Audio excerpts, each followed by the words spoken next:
The Wonderful Wizard of Oz by L. Frank Baum. Audio by Legendary Audiobooks. Join Dorothy's wild ride in Oz and subscribe to Legendary Audiobooks. This book is dedicated to my good friend and comrade, my wife LFB. Introduction. Folklore, legends, myths and fairy tales have followed childhood through the ages. For every healthy youngster has a wholesome and instinctive love for stories fantastic, marvelous and manifestly unreal. The winged fairies of Grimm and Andersen have brought more happiness to childish hearts than all other human creations. Yet the old-time fairy tale, having served for generations, may now be classed as historical in the children's library. For the time has come for a series of newer wonder tales in which the stereotyped genie, dwarf and fairy are eliminated, together with all the horrible and blood-curdling incidents devised by their authors to point a fearsome moral to each tale. Modern education includes morality, therefore the modern child seeks only entertainment in its wonder tales and gladly dispenses with all disagreeable incident. Having this thought in mind, the story of The Wonderful Wizard of Oz was written solely to please children of today. It aspires to being a modernized fairy tale, in which the wonderment and joy are retained and the heartaches and nightmares are left out. L. Frank Baum, Chicago, April 1900s, The Wonderful Wizard of Oz. Chapter 1. The Cyclone. Dorothy lived in the midst of the great Kansas prairies with Uncle Henry, who was a farmer, and Aunt Em, who was the farmer's wife. Their house was small, for the lumber to build it had to be carried by wagon many miles. There were 4 walls, a floor and a roof, which made one room, and this room contained a rusty-looking cook stove, a cupboard for the dishes, a table, 3 or 4 chairs, and the beds. Uncle Henry and Aunt Em had a big bed in one corner, and Dorothy a little bed in another corner. There was no garret at all, and no cellar, except a small hole dug in the ground called a cyclone cellar, where the family could go in case one of those great whirlwinds arose, mighty enough to crush any building in its path. It was reached by a trap door in the middle of the floor, from which a ladder led down into the small, dark hole. When Dorothy stood in the doorway and looked around, she could see nothing but the great grey prairie on every side. Not a tree nor a house broke the broad sweep of flat country that reached to the edge of the sky in all directions. The sun had baked the ploughed land into a grey mass with little cracks running through it. Even the grass was not green, for the sun had burned the tops of the long blades until they were the same grey colour to be seen everywhere. Once the house had been painted, but the sun blistered the paint and the rains washed it away, and now the house was as dull and grey as everything else. When Aunt Em came there to live, she was a young, pretty wife. The sun and wind had changed her too. They had taken the sparkle from her eyes and left them a sober grey. They had taken the red from her cheeks and lips, and they were grey also. She was thin and gaunt, and never smiled now. When Dorothy, who was an orphan, first came to her, Aunt Em had been so startled by the child's laughter that she would scream and press her hand upon her heart whenever Dorothy's merry voice reached her ears, and she still looked at the little girl with wonder that she could find anything to laugh at. Uncle Henry never laughed. He worked hard from morning till night and did not know what joy was. He was grey also, from his long beard to his rough boots, and he looked stern and solemn and rarely spoke. It was Toto that made Dorothy laugh, and saved her from growing as grey as her other surroundings. Toto was not grey. He was a little black dog with long, silky hair and small black eyes that twinkled merrily on either side of his funny wee nose. Toto played all day long, and Dorothy played with him and loved him dearly. Today, however, they were not playing. Uncle Henry sat upon the doorstep and looked anxiously at the sky, which was even greyer than usual. Dorothy stood in the door with Toto in her arms and looked at the sky too. Aunt Em was washing the dishes. From the far north they heard a low wail of the wind, and Uncle Henry and Dorothy could see where the long grass bowed in waves before the coming storm. There now came a sharp whistling in the air from the south, and as they turned their eyes that way they saw ripples in the grass coming from that direction also. Suddenly Uncle Henry stood up. "There's a cyclone coming, Em," he called to his wife. "I'll go look after the stock." Then he ran toward the sheds where the cows and horses were kept. Aunt Em dropped her work and came to the door. One glance told her of the danger close at hand. "Quick, Dorothy!" she screamed. "Run for the cellar!" Toto jumped out of Dorothy's arms and hid under the bed, and the girl started to get him. Aunt Em, badly frightened, threw open the trapdoor in the floor and climbed down the ladder into the small, dark hole. Dorothy caught Toto at last and started to follow her aunt. When she was halfway across the room, there came a great shriek from the wind, and the house shook so hard that she lost her footing and sat down suddenly upon the floor. Then a strange thing happened. The house whirled around 2 or 3 times and rose slowly through the air. Dorothy felt as if she were going up in a balloon. The north and south winds met where the house stood and made it the exact centre of the cyclone. In the middle of a cyclone, the air is generally still, but the great pressure of the wind on every side of the house raised it up higher and higher until it was at the very top of the cyclone. And there it remained and was carried miles and miles away, as easily as you could carry a feather. It was very dark, and the wind howled horribly around her, but Dorothy found she was riding quite easily. After the first few whirls around, and one other time when the house tipped badly, she felt as if she were being rocked gently, like a baby in a cradle. Toto did not like it. He ran about the room, now here, now there, barking loudly, but Dorothy sat quite still on the floor and waited to see what would happen. Once Toto got too near the open trap-door and fell in, and at first the little girl thought she had lost him. But soon she saw one of his ears sticking up through the hole, for the strong pressure of the air was keeping him up so that he could not fall. She crept to the hole, caught Toto by the ear, and dragged him into the room again, afterward closing the trap-door so that no more accidents could happen. Hour after hour passed away, and slowly Dorothy got over her fright, but she felt quite lonely, and the wind shrieked so loudly all about her that she nearly became deaf. At first she had wondered if she would be dashed to pieces when the house fell again, but as the hours passed and nothing terrible happened, she stopped worrying and resolved to wait calmly and see what the future would bring. At last she crawled over the swaying floor to her bed and lay down upon it, and Toto followed and lay down beside her. In spite of the swaying of the house and the wailing of the wind, Dorothy soon closed her eyes and fell fast asleep. Chapter 2. The Council with the Munchkins. She was awakened by a shock so sudden and severe that if Dorothy had not been lying on the soft bed, she might have been hurt. As it was, the jar made her catch her breath and wonder what had happened, and Toto put his cold little nose into her face and whined dismally. Dorothy sat up and noticed that the house was not moving, nor was it dark, for the bright sunshine came in at the window, flooding the little room. She sprang from her bed, and with Toto at her heels ran and opened the door. The little girl gave a cry of amazement and looked about her, her eyes growing bigger and bigger at the wonderful sights she saw. The cyclone had set the house down very gently, for a cyclone, in the midst of a country of marvellous beauty. There were lovely patches of greensward all about, with stately trees bearing rich and luscious fruits. Banks of gorgeous flowers were on every hand, and birds with rare and brilliant plumage sang and fluttered in the trees and bushes. A little way off was a small brook, rushing and sparkling along between green banks, and murmuring in a voice very grateful to a little girl who had lived so long on the dry, grey prairies. While she stood looking eagerly at the strange and beautiful sights, she noticed coming toward her a group of the queerest people she had ever seen. They were not as big as the grown folk she had always been used to, but neither were they very small. In fact, they seemed about as tall as Dorothy, who was a well-grown child for her age, although they were, so far as looks go, many years older. 3 were men and 1 a woman, and all were oddly dressed. They wore round hats that rose to a small point a foot above their heads, with little bells around the brims that tinkled sweetly as they moved.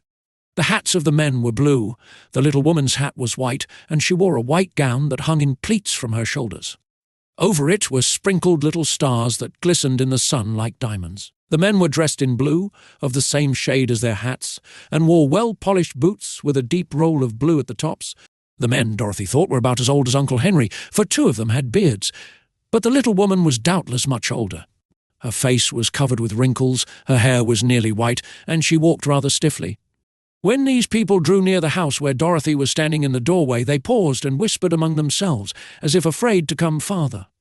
But the little old woman walked up to Dorothy, made a low bow, and said in a sweet voice, "You are welcome, most noble sorceress, to the land of the Munchkins.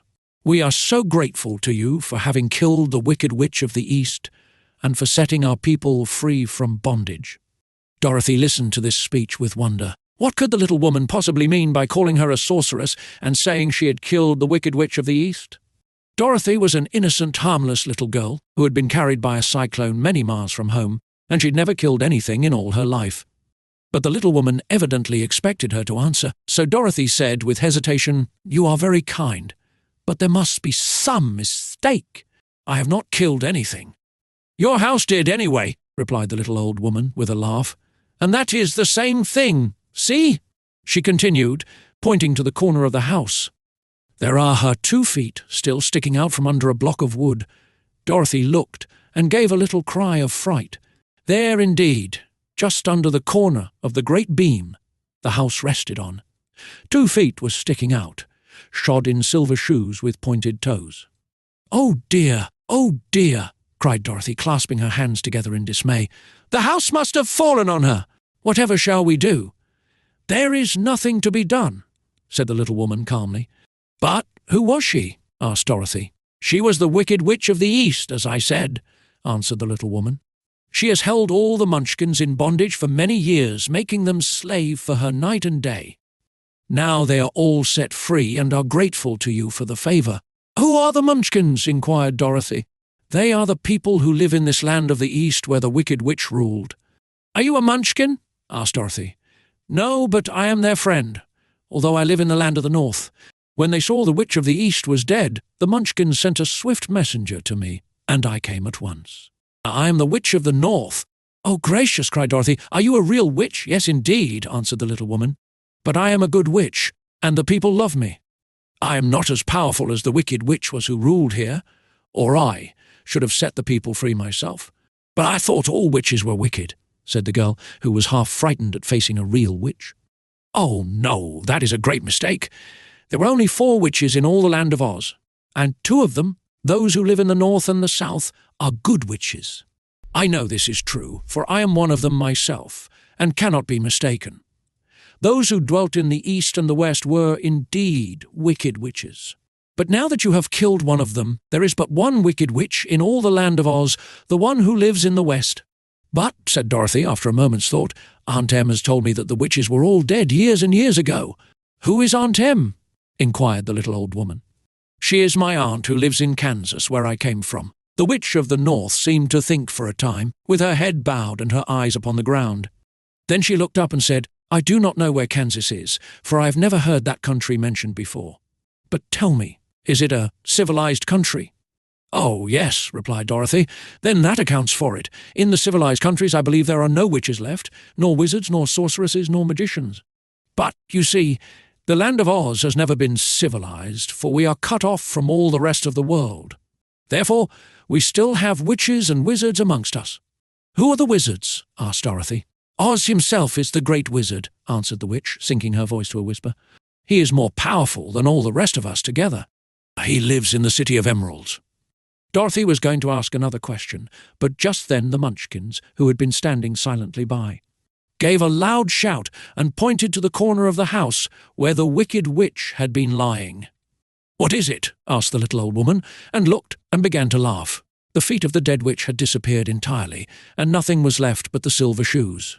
"She was so old," explained the Witch of the North, "that she dried up quickly in the sun. That is the end of her. But the silver shoes are yours, and you shall have them to wear." She reached down and picked up the shoes, and after shaking the dust out of them, handed them to Dorothy. "The Witch of the East was proud of those silver shoes," said one of the Munchkins, "and there is some charm connected with them, but what it is we never knew." Dorothy carried the shoes into the house and placed them on the table. Then she came out again to the Munchkins and said, "I am anxious to get back to my aunt and uncle, for I am sure they will worry about me. Can you help me find my way?" The Munchkins and the witch first looked at one another, and then at Dorothy, and then shook their heads. "At the east, not far from here," said one, "there is a great desert, and none could live to cross it." "It is the same at the south," said another, "for I have been there and seen it. The south is the country of the Quadlings." "I am told," said the third man, "that it is the same at the west, and that country, where the Winkies live, is ruled by the Wicked Witch of the West, who would make you her slave if you passed her way." "The north is my home," said the old lady, "and at its edge is the same great desert that surrounds this land of Oz. I'm afraid, my dear, you will have to live with us." Dorothy began to sob at this, for she felt lonely among all these strange people. Her tears seemed to grieve the kind-hearted Munchkins, for they immediately took out their handkerchiefs and began to weep also. As for the little old woman, she took off her cap and balanced the point on the end of her nose while she counted 1, 2, 3 in a solemn voice. At once the cap changed to a slate, on which was written in big white chalk marks, "Let Dorothy go to the City of Emeralds." The little old woman took the slate from her nose and, having read the words on it, asked, "Is your name Dorothy, my dear?" "Yes," answered the child, looking up and drying her tears. "Then you must go to the City of Emeralds. Perhaps Oz will help you." "Where is this city?" asked Dorothy. "It is exactly in the center of the country, and is ruled by Oz, the great wizard I told you of." "Is he a good man?" inquired the girl anxiously. "He is a good wizard. Whether he is a man or not I cannot tell, for I have never seen him." "How can I get there?" asked Dorothy. "You must walk. It is a long journey, through a country that is sometimes pleasant and sometimes dark and terrible. However, I will use all the magic arts I know of to keep you from harm." "Won't you go with Mem?" pleaded the girl, who had begun to look upon the little old woman as her only friend. "No, I cannot do that," she replied, "but I will give you my kiss, and no one will dare injure a person who has been kissed by the Witch of the North." She came close to Dorothy and kissed her gently on the forehead. Where her lips touched the girl, they left a round, shining mark, as Dorothy found out soon after. "The road to the City of Emeralds is paved with yellow brick," said the witch, "so you cannot miss it. When you get to Oz, do not be afraid of him, but tell your story and ask him to help you. Goodbye, my dear." The 3 Munchkins bowed low to her and wished her a pleasant journey, after which they walked away through the trees. The witch gave Dorothy a friendly little nod, whirled around on her left heel 3 times, and straightway disappeared, much to the surprise of little Toto, who barked after her loudly enough when she had gone, because he had been afraid even to growl while she stood by. But Dorothy, knowing her to be a witch, had expected her to disappear in just that way, and was not surprised in the least. Chapter 3. How Dorothy Saved the Scarecrow.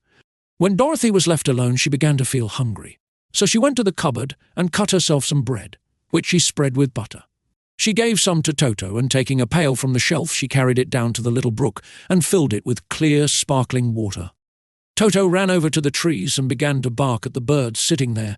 Dorothy went to get him and saw such delicious fruit hanging from the branches that she gathered some of it, finding it just what she wanted to help out her breakfast. Then she went back to the house, and having helped herself and Toto to a good drink of the cool, clear water, she set about making ready for the journey to the City of Emeralds. Dorothy had only one other dress, but that happened to be clean and was hanging on a peg beside her bed. It was gingham, with checks of white and blue, and although the blue was somewhat faded with many washings, it was still a pretty frock. The girl washed herself carefully, dressed herself in the clean gingham, and tied her pink sunbonnet on her head. She took a little basket and filled it with bread from the cupboard, laying a white cloth over the top. Then she looked down at her feet and noticed how old and worn her shoes were. "They surely will never do for a long journey, Toto," she said. And Toto looked up into her face with his little black eyes and wagged his tail to show he knew what she meant. At that moment, Dorothy saw lying on the table the silver shoes that had belonged to the Witch of the East. "I wonder if they will fit me," she said to Toto. "They would be just the thing to take a long walk in, for they could not wear out." She took off her old leather shoes and tried on the silver ones, which fitted her as well as if they had been made for her. Finally, she picked up her basket. "Come along, Toto," she said. "We will go to the Emerald City and ask the Great Oz how to get back to Kansas again." She closed the door, locked it, and put the key carefully in the pocket of her dress. And so, with Toto trotting along soberly behind her, she started on her journey. There were several roads nearby, but it did not take her long to find the one paved with yellow bricks. Within a short time she was walking briskly toward the Emerald City, her silver shoes tinkling merrily on the hard yellow roadbed. The sun shone bright, and the birds sang sweetly, and Dorothy did not feel nearly so bad as you might think a little girl would, who had been suddenly whisked away from her own country and set down in the midst of a strange land. She was surprised, as she walked along, to see how pretty the country was about her. There were neat fences at the sides of the road, painted a dainty blue colour, and beyond them were fields of grain and vegetables in abundance. Evidently, the Munchkins were good farmers and able to raise large crops. Once in a while she would pass a house, and the people came out to look at her and bow low as she went by, for everyone knew she had been the means of destroying the wicked witch and setting them free from bondage. The houses of the Munchkins were odd-looking dwellings, for each was round, with a big dome for a roof. All were painted blue, for in this country of the East blue was the favourite colour. Toward evening, when Dorothy was tired with her long walk and began to wonder where she should pass the night, she came to a house rather larger than the rest. On the green lawn before it, many men and women were dancing. 5 little fiddlers played as loudly as possible, and the people were laughing and singing, while a big table nearby was loaded with delicious fruits and nuts, pies and cakes, and many other good things to eat. The people greeted Dorothy kindly and invited her to supper and to pass the night with them, for this was the home of one of the richest Munchkins in the land, and his friends were gathered with him to celebrate their freedom from the bondage of the wicked witch. Dorothy ate a hearty supper and was waited upon by the rich Munchkin himself, whose name was Bock. Then she sat upon a settee and watched the people dance. When Bock saw her silver shoes, he said, "You must be a great sorceress." "Why?" asked the girl. "Because you wear silver shoes and have killed the wicked witch. Besides, you have white in your frock, and only witches and sorceresses wear white."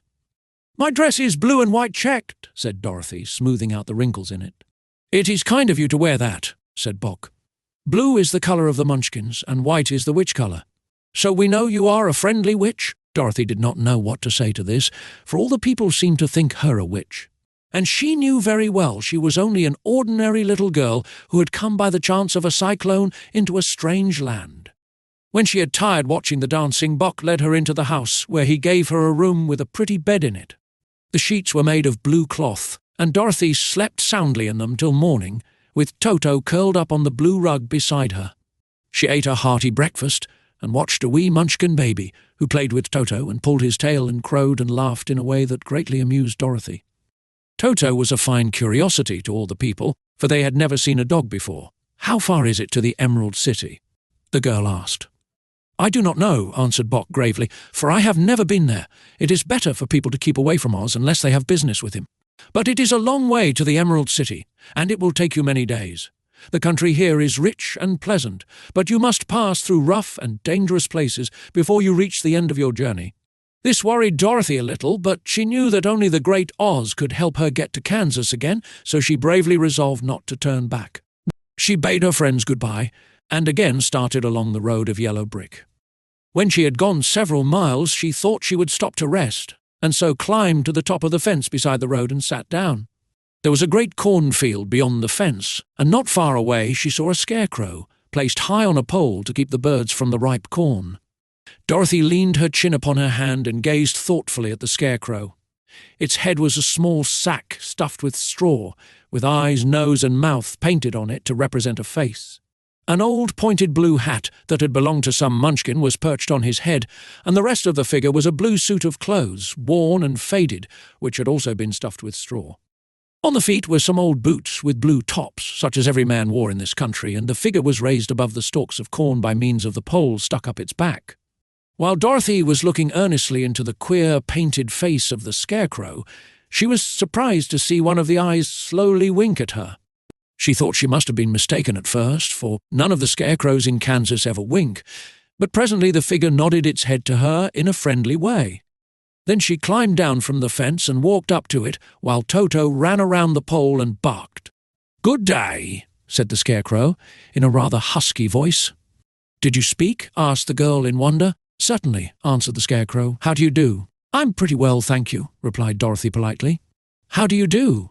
"I'm not feeling well," said the scarecrow with a smile, "for it is very tedious being perched up here night and day to scare away crows."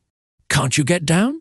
asked Dorothy. "No, for this pole is stuck up my back. If you will please take away the pole, I shall be greatly obliged to you."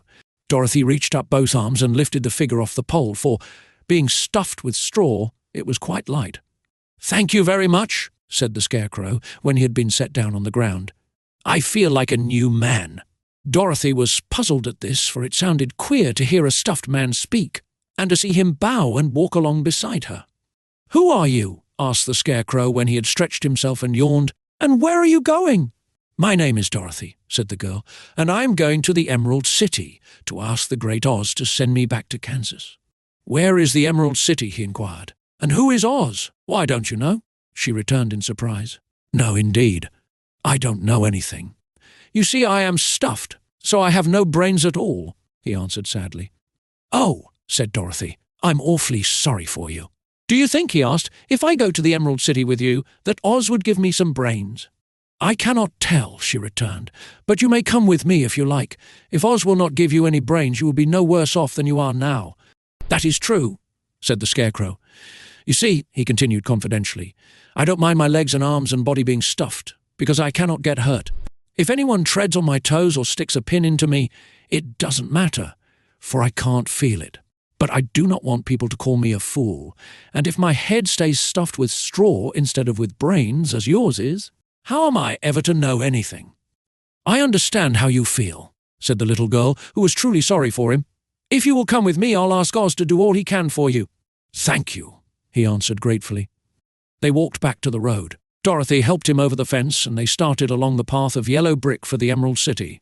Toto did not like this addition to the party at first. He smelled around the stuffed man as if he suspected there might be a nest of rats in the straw, and he often growled in an unfriendly way at the Scarecrow. "Don't mind Toto," said Dorothy to her new friend. "He never bites." "Oh, I'm not afraid," replied the Scarecrow. "He can't hurt the straw. Do let me carry that basket for you. I shall not mind it, for I can't get tired. I'll tell you a secret," he continued as he walked along. "There is only one thing in the world I am afraid of." "What is that?" asked Dorothy. "The Munchkin farmer who made you?" "No," answered the Scarecrow, "it's a lighted match." Chapter 4. The Road Through the Forest. After a few hours the road began to be rough, and the walking grew so difficult that the Scarecrow often stumbled over the yellow bricks, which were here very uneven. Sometimes, indeed, they were broken or missing altogether, leaving holes that Toto jumped across, and Dorothy walked around. As for the Scarecrow, having no brains, he walked straight ahead and so stepped into the holes and fell at full length on the hard bricks. It never hurt him, however, and Dorothy would pick him up and set him upon his feet again, while he joined her in laughing merrily at his own mishap. The farms were not nearly so well cared for here as they were farther back. There were fewer houses and fewer fruit trees, and the farther they went, the more dismal and lonesome the country became. At noon, they sat down by the roadside, near a little brook, and Dorothy opened her basket and got out some bread. She offered a piece to the Scarecrow, but he refused. "I'm never hungry," he said, "and it is a lucky thing I am not, for my mouth is only painted, and if I should cut a hole in it so I could eat, the straw I am stuffed with would come out, and that would spoil the shape of my head." Dorothy saw at once that this was true, so she only nodded and went on eating her bread. "Tell me something about yourself and the country you came from," said the Scarecrow, when she had finished her dinner. So she told him all about Kansas, and how grey everything was there, and how the Cyclone had carried her to this queer land of Oz. The Scarecrow listened carefully and said, "I cannot understand why you should wish to leave this beautiful country and go back to the dry, grey place you call Kansas." "That is because you have no brains," answered the girl. "No matter how dreary and grey our homes are, we people of flesh and blood would rather live there than in any other country, be it ever so beautiful. There is no place like home." The Scarecrow sighed. "Of course I cannot understand it," he said. "If your heads were stuffed with straw like mine, you would probably all live in the beautiful places. And then Kansas would have no people at all. It is fortunate for Kansas that you have brains." "Won't you tell me a story while we are resting?" asked the child. The Scarecrow looked at her reproachfully and answered, "My life has been so short that I really know nothing whatever. I was only made day before yesterday. What happened in the world before that time is all unknown to me. Luckily, when the farmer made my head, one of the first things he did was to paint my ears so that I heard what was going on. There was another Munchkin with him, and the first thing I heard was the farmer saying, 'How do you like those ears?' 'They aren't straight,' answered the other. 'Never mind,' said the farmer. 'They are ears just the same,' which was true enough. 'Now I'll make the eyes,' said the farmer. So he painted my right eye, and as soon as it was finished I found myself looking at him and at everything around me with a great deal of curiosity, for this was my first glimpse of the world. 'That's a rather pretty eye,' remarked the Munchkin who was watching the farmer. 'Blue paint is just the colour for eyes.' 'I think I'll make the other a little bigger,' said the farmer. And when the second eye was done I could see much better than before. Then he made my nose and my mouth. But I did not speak because at that time I didn't know what a mouth was for. I had the fun of watching them make my body and my arms and legs, and when they fastened on my head at last, I felt very proud, for I thought I was just as good a man as anyone. "This fellow will scare the crows fast enough," said the farmer. "He looks just like a man." "Why, he is a man," said the other, and I quite agreed with him. The farmer carried me under his arm to the cornfield and set me up on a tall stick, where you found me. He and his friends soon after walked away and left me alone. I did not like to be deserted this way, so I tried to walk after them, but my feet would not touch the ground and I was forced to stay on that pole. It was a lonely life to lead, for I had nothing to think of, having been made such a little while before. Many crows and other birds flew into the cornfield, but as soon as they saw me they flew away again, thinking I was a Munchkin, and this pleased me and made me feel that I was quite an important person. By and by an old crow flew near me, and after looking at me carefully he perched upon my shoulder and said, "I wonder if that farmer thought to fool me in this clumsy manner. Any crow of sense could see that you are only stuffed with straw." Then he hopped down at my feet and ate all the corn he wanted. The other birds, seeing he was not harmed by me, came to eat the corn too, so in a short time there was a great flock of them about me. I felt sad at this, for it showed I was not such a good scarecrow after all. But the old crow comforted me, saying, "If you only had brains in your head, you would be as good a man as any of them, and a better man than some of them. Brains are the only things worth having in this world, no matter whether one is a crow or a man." After the crows had gone, I thought this over and decided I would try hard to get some brains. By good luck you came along and pulled me off the stake, and from what you say I am sure the great Oz will give me brains as soon as we get to the Emerald City. "I hope so," said Dorothy earnestly, "since you seem anxious to have them." "Oh yes, I am anxious," returned the Scarecrow. "It is such an uncomfortable feeling to know one is a fool." "Well," said the girl, "let us go," and she handed the basket to the Scarecrow. There were no fences at all by the roadside now, and the land was rough and untilled. Toward evening they came to a great forest, where the trees grew so big and close together that their branches met over the road of yellow brick. It was almost dark under the trees, for the branches shut out the daylight, but the travellers did not stop, and went on into the forest. "If this road goes in, it must come out," said the Scarecrow, "and as the Emerald City is at the other end of the road, we must go wherever it leads us." "Anyone would know that," said Dorothy. "Certainly, that is why I know it," returned the Scarecrow. "If it required brains to figure it out, I never should have said it." After an hour or so, the light faded away, and they found themselves stumbling along in the darkness. Dorothy could not see at all, but Toto could, for some dogs see very well in the dark, and the Scarecrow declared he could see as well as by day. So she took hold of his arm and managed to get along fairly well. "If you see any house or any place where we can pass the night," she said, "you must tell me, for it is very uncomfortable walking in the dark." Soon after the Scarecrow stopped. "I see a little cottage at the right of us," he said, "built of logs and branches. Shall we go there?" "Yes, indeed," answered the child. "I am all tired out." So the Scarecrow led her through the trees until they reached the cottage, and Dorothy entered and found a bed of dried leaves in one corner.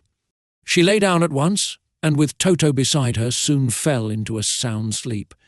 The Scarecrow, who was never tired, stood up in another corner and waited patiently until morning came. Chapter 5. The Rescue of the Tin Woodman. When Dorothy awoke, the sun was shining through the trees, and Toto had long been out chasing birds around him and squirrels. She sat up and looked around her. There was the Scarecrow, still standing patiently in his corner, waiting for her. "We must go and search for water," she said to him. "Why do you want water?" he asked. "To wash my face clean after the dust of the road, and to drink so the dry bread will not stick in my throat." "It must be inconvenient to be made of flesh," said the Scarecrow thoughtfully, "for you must sleep and eat and drink. However, you have brains, and it is worth a lot of bother to be able to think properly." They left the cottage and walked through the trees until they found a little spring of clear water, where Dorothy drank and bathed and ate her breakfast. She saw there was not much bread left in the basket, and the girl was thankful the Scarecrow did not have to eat anything, for there was scarcely enough for herself and Toto for the day. When she had finished her meal and was about to go back to the road of yellow brick, she was startled to hear a deep groan nearby. "What was that?" she asked timidly. "I cannot imagine," replied the Scarecrow, "but we can go and see." Just then another groan reached their ears, and the sound seemed to come from behind them. They turned and walked through the forest a few steps, when Dorothy discovered something shining in a ray of sunshine that fell between the trees. She ran to the place and then stopped short, with a little cry of surprise. One of the big trees had been partly chopped through, and standing beside it, with an uplifted axe in his hands, was a man made entirely of tin. His head and arms and legs were jointed upon his body, but he stood perfectly motionless, as if he could not stir at all. Dorothy looked at him in amazement, and so did the Scarecrow, while Toto barked sharply and made a snap at the tin legs, which hurt his teeth. "Did you groan?" asked Dorothy. "Yes," answered the Tin Man. "I did. I've been groaning for more than a year, and no one has ever heard me before or come to help me. What can I do for you?" She inquired softly, for she was moved by the sad voice in which the man spoke. "Get an oil can and oil my joints," he answered. "They are rusted so badly that I cannot move them at all. If I am well oiled, I shall soon be all right again." "You will find an oil can on a shelf in my cottage." Dorothy at once ran back to the cottage and found the oil can, and then she returned and asked anxiously, "Where are your joints?" "Oil my neck first," replied the Tin Woodman. So she oiled it, and as it was quite badly rusted, the Scarecrow took hold of the tin head and moved it gently from side to side until it worked freely. And then the man could turn it himself.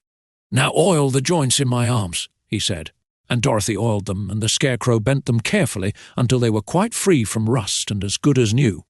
The Tin Woodman gave a sigh of satisfaction and lowered his axe, which he leaned against the tree. "This is a great comfort," he said. "I have been holding that axe in the air ever since I rusted, and I'm glad to be able to put it down at last. Now, if you will oil the joints of my legs, I shall be all right once more." So they oiled his legs until he could move them freely, and he thanked them again and again for his release, for he seemed a very polite creature, and very grateful. "I might have stood there always if you had not come along," he said, "so you have certainly saved my life. How did you happen to be here?" "We are on our way to the Emerald City to see the Great Oz," she answered, "and we stopped at your cottage to pass the night." "Why do you wish to see Oz?" he asked. "I want him to send me back to Kansas, and the Scarecrow wants him to put a few brains into his head," she replied. The Tin Woodman appeared to think deeply for a moment. Then he said, "Do you suppose Oz could give me a heart?" "Why, I guess so," Dorothy answered. "It would be as easy as to give the Scarecrow brains." "True," the Tin Woodman returned. "So, if you will allow me to join your party, I will also go to the Emerald City and ask Oz to help me." "Come along," said the Scarecrow heartily, and Dorothy added that she would be pleased to have his company. So the Tin Woodman shouldered his axe, and they all passed through the forest until they came to the road that was paved with yellow brick. The Tin Woodman had asked Dorothy to put the oil can in her basket. "For," he said, "if I should get caught in the rain and rust again, I would need the oil can badly."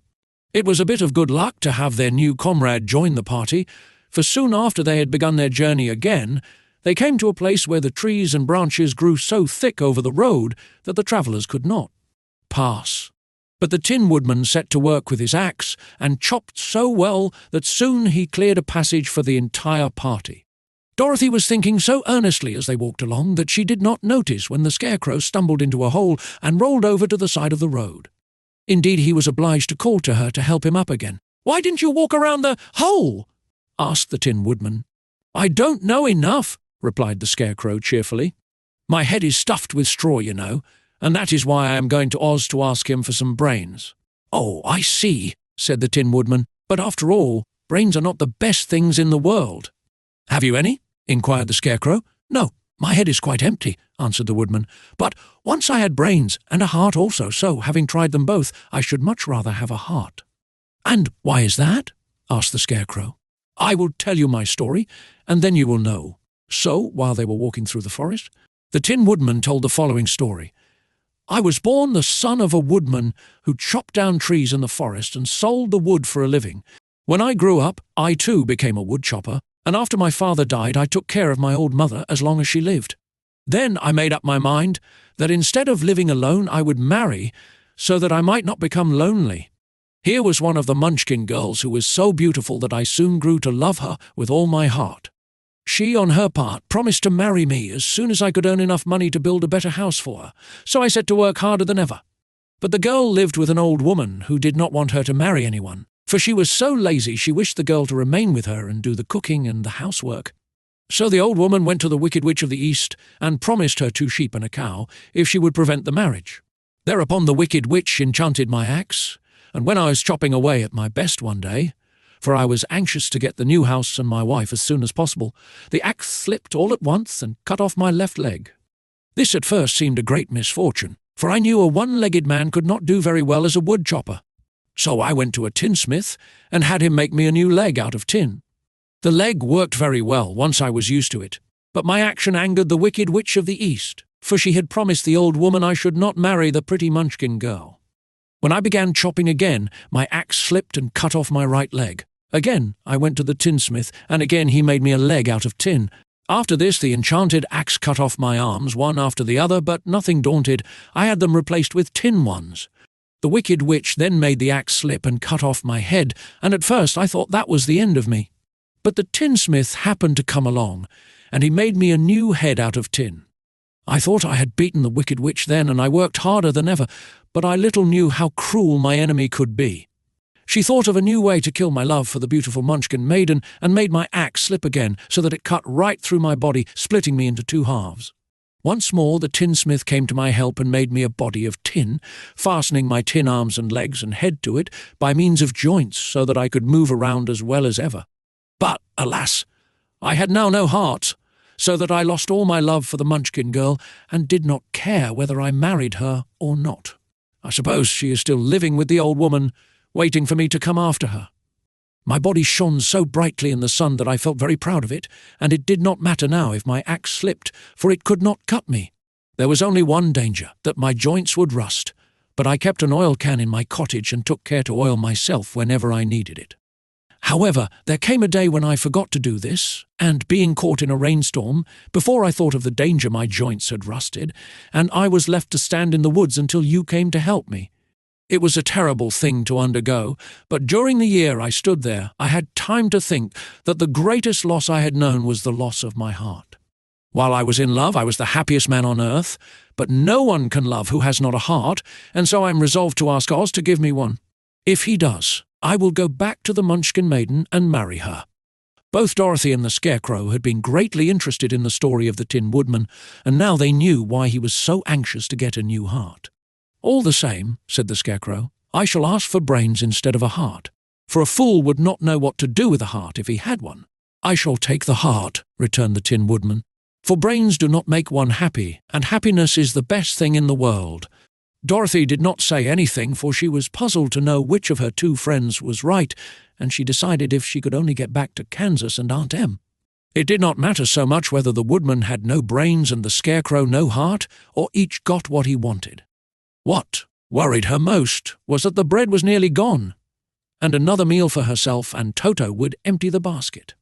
To be sure, neither the Woodman nor the Scarecrow ever ate anything, but she was not made of tin nor straw, and could not live unless she was fed. Chapter 6. The Cowardly Lion. All this time Dorothy and her companions had been walking through the thick woods. The road was still paved with yellow brick, but these were much covered by dried branches and dead leaves from the trees, and the walking was not at all good. There were few birds in this part of the forest, for birds love the open country where there is plenty of sunshine. But now and then there came a deep growl from some wild animal hidden among the trees. These sounds made the little girl's heart beat fast, for she did not know what made them, but Toto knew, and he walked close to Dorothy's side and did not even bark in return.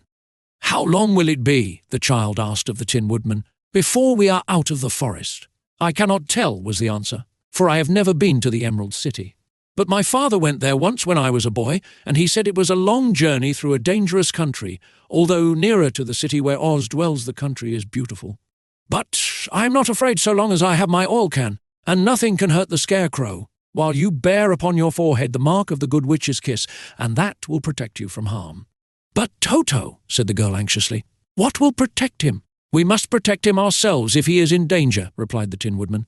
Just as he spoke, there came from the forest a terrible roar, and the next moment a great lion bounded into the road. With one blow of his paw he sent the Scarecrow spinning over and over to the edge of the road, and then he struck at the Tin Woodman with his sharp claws. But, to the lion's surprise, he could make no impression on the tin, although the Woodman fell over in the road and lay still. Little Toto, now that he had an enemy to face, ran barking toward the lion, and the great beast had opened his mouth to bite the dog, when Dorothy, fearing Toto would be killed and heedless of danger, rushed forward and slapped the lion upon his nose as hard as she could, while she cried out, "Don't you dare to bite Toto!" You ought to be ashamed of yourself, a big beast like you, to bite a poor little dog." "I didn't bite him," said the lion, as he rubbed his nose with his paw where Dorothy had hit it. "No, but you tried to," she retorted. "You are nothing but a big coward." "I know it," said the lion, hanging his head in shame. "I've always known it, but how can I help it?" "I don't know, I'm sure. To think of your striking a stuffed man like the poor Scarecrow." "Is he stuffed?" asked the lion in surprise, as he watched her pick up the Scarecrow and set him upon his feet, while she patted him into shape again. "Of course he's stuffed," replied Dorothy, who was still angry. "That's why he went over so easily," remarked the lion. "It astonished me to see him whirl around so. Is the other one stuffed also?" "No," said Dorothy. "He's made of tin," and she helped the Woodman up again. "That's why he nearly blunted my claws," said the lion. "When they scratched against the tin, it made a cold shiver run down my back."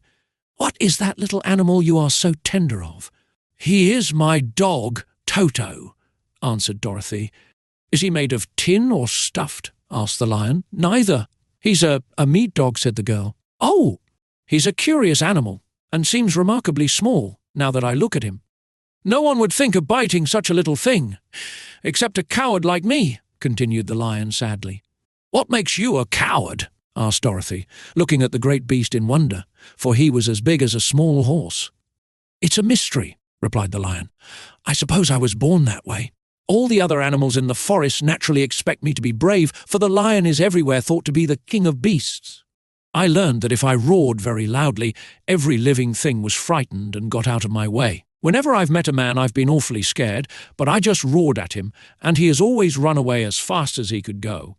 If the elephants and the tigers and the bears had ever tried to fight me, I should have run myself. I'm such a coward, but just as soon as they hear me roar, they all try to get away from me, and of course, I let them go."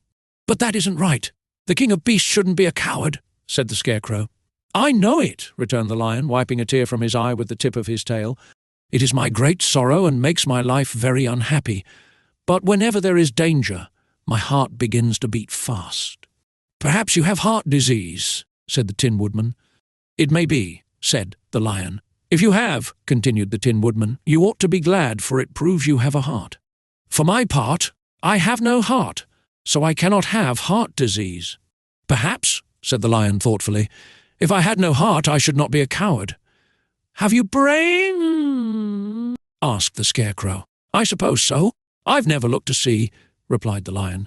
"I'm going to the Great Oz to ask him to give me some," remarked the Scarecrow, "for my head is stuffed with straw." "And I am going to ask him to give me a heart," said the Woodman. "And I am going to ask him to send Toto and me back to Kansas," added Dorothy. "Do you think Oz could give me courage?" asked the Cowardly Lion. "Just as easily as he could give me brains," said the Scarecrow. "Or give me a heart," said the Tin Woodman. "Or send me back to Kansas," said Dorothy. "Then if you don't mind, I'll go with you," said the lion, "for my life is simply unbearable without a bit of courage." "You will be very welcome," answered Dorothy, "for you will help to keep away the other wild beasts.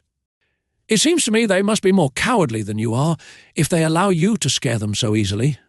"They really are," said the lion, "but that doesn't make me any braver, and as long as I know myself to be a coward, I shall be unhappy."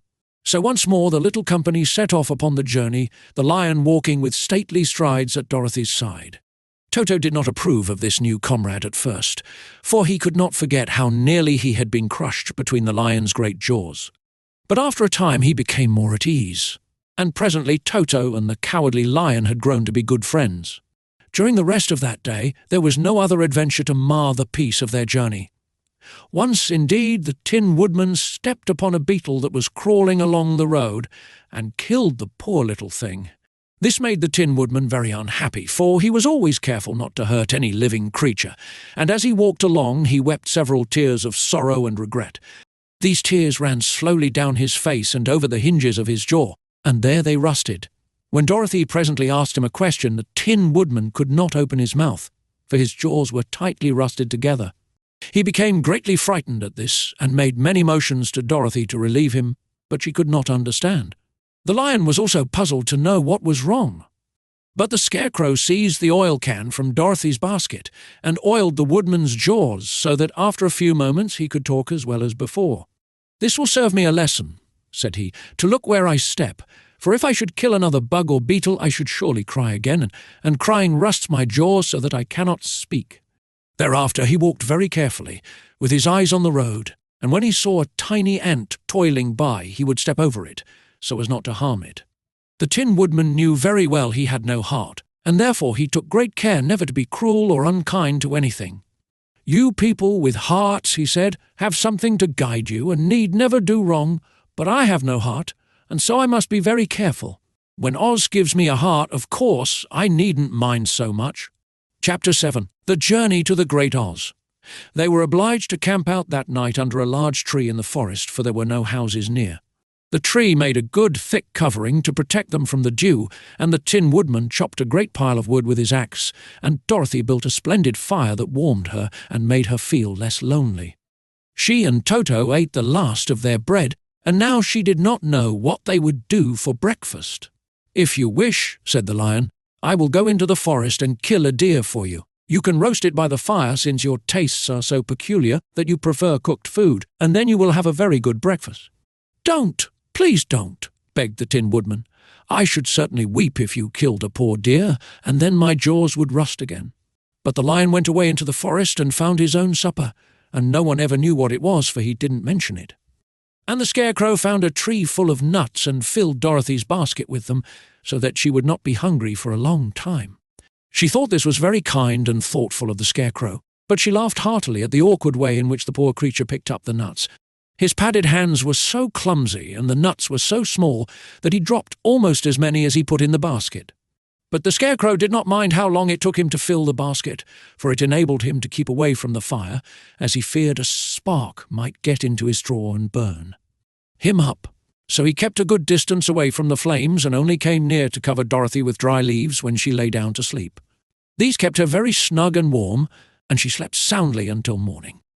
When it was daylight, the girl bathed her face in a little rippling brook, and soon after they all started toward the Emerald City. This was to be an eventful day for the travellers.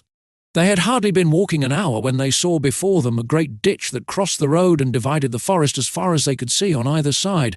It was a very wide ditch, and when they crept up to the edge and looked into it, they could see it was also very deep, and there were many big, jagged rocks at the bottom. The sides were so steep that none of them could climb down, and for a moment it seemed that their journey must end. "What shall we do?" asked Dorothy despairingly. "I haven't the faintest idea," said the Tin Woodman, and the lion shook his shaggy mane and looked thoughtful.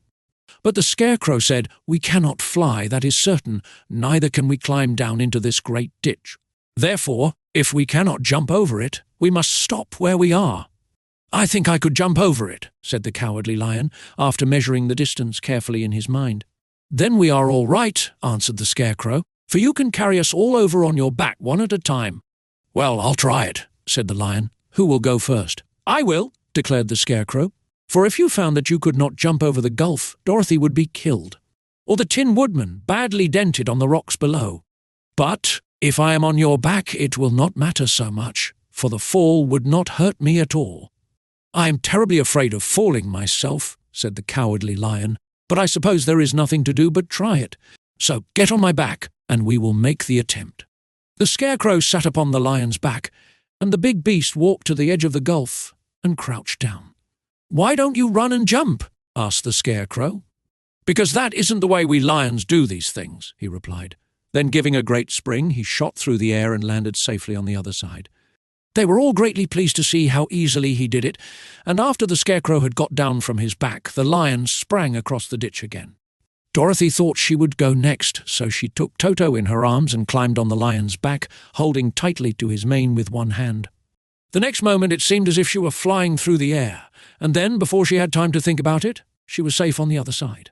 The lion went back a third time and got the Tin Woodman, and then they all sat down for a few moments to give the beast a chance to rest, for his great leaps had made his breath short. And he panted like a big dog that has been running too long. They found the forest very thick on this side, and it looked dark and gloomy. After the lion had rested, they started along the road of yellow brick, silently wondering, each in his own mind, if ever they would come to the end of the woods and reach the bright sunshine again. To add to their discomfort, they soon heard strange noises in the depths of the forest, and the lion whispered to them that it was in this part of the country that the Kalidas lived.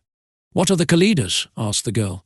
"They are monstrous beasts with bodies like bears and heads like tigers," replied the lion, "and with claws so long and sharp that they could tear me in two as easily as I could kill Toto.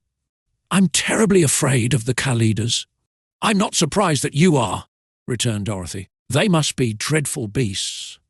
The lion was about to reply when suddenly they came to another gulf across the road. But this one was so broad and deep that the lion knew at once he could not leap across it. So they sat down to consider what they should do, and after serious thought the Scarecrow said, "Here is a great tree, standing close to the ditch. If the Tin Woodman can chop it down, so that it will fall to the other side, we can walk across it easily." "That is a first-rate idea," said the lion. "One would almost suspect you had brains in your head instead of straw." The Woodman set to work at once, and so sharp was his axe that the tree was soon chopped nearly through. Then the lion put his strong front legs against the tree and pushed with all his might, and slowly the big tree tipped and fell with a crash across the ditch with its top branches on the other side. They had just started to cross this queer bridge when a sharp growl made them all look up, and to their horror they saw running toward them two great beasts with bodies like bears and heads like tigers. "They are the Kalidas," said the cowardly lion, beginning to tremble. "Quick!" cried the Scarecrow. "Let us cross over." So Dorothy went first, holding Toto in her arms, the Tin Woodman followed, and the Scarecrow came next.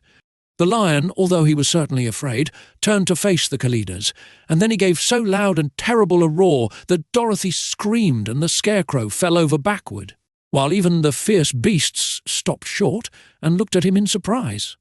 But seeing they were bigger than the lion, and remembering that there were two of them and only one of him, the Kalidas again rushed forward, and the lion crossed over the tree and turned to see what they would do next. Without stopping an instant, the fierce beasts also began to cross the tree, and the lion said to Dorothy, "We are lost, for they will surely tear us to pieces with their sharp claws. But stand close behind me, and I will fight them as long as I am alive."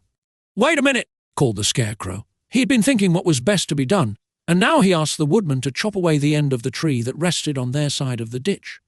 The Tin Woodman began to use his axe at once, and just as the two Kalidas were nearly across, the tree fell with a crash into the gulf, carrying the ugly, snarling brutes with it.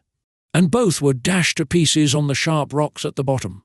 "Well," said the cowardly lion, drawing a long breath of relief, "I see we are going to live a little while longer, and I am glad of it, for it must be a very uncomfortable thing not to be alive. Those creatures frightened me so badly that my heart is beating yet." "Ah," said the Tin Woodman sadly, "I wish I had a heart to beat." This adventure made the travellers more anxious than ever to get out of the forest, and they walked so fast that Dorothy became tired, and had to ride on the lion's back. To their great joy, the trees became thinner the farther they advanced, and in the afternoon they suddenly came upon a broad river, flowing swiftly just before them. On the other side of the water they could see the road of yellow brick running through a beautiful country, with green meadows dotted with bright flowers, and all the road bordered with trees hanging full of delicious fruits. They were greatly pleased to see this delightful country before them. "How shall we cross the river?" asked Dorothy. "That is easily done," replied the Scarecrow. "The Tin Woodman must build us a raft, so we can float to the other side." So the Woodman took his axe and began to chop down small trees to make a raft. And while he was busy at this, the Scarecrow found on the riverbank a tree full of fine fruit.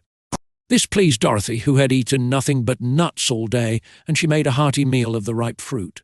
But it takes time to make a raft, even when one is as industrious and untiring as the Tin Woodman, and when night came the work was not done. So they found a cosy place under the trees where they slept well until the morning, and Dorothy dreamed of the Emerald City and of the good wizard Oz, who would soon send her back to her own home again. Chapter 8. The Deadly Poppy Field. Our little party of travellers awakened the next morning refreshed and full of hope, and Dorothy breakfasted like a princess off peaches and plums from the trees beside the river.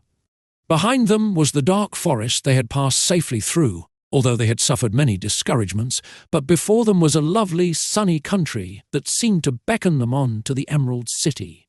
To be sure, the broad river now cut them off from this beautiful land, but the raft was nearly done, and after the Tin Woodman had cut a few more logs and fastened them together with wooden pins, they were ready to start.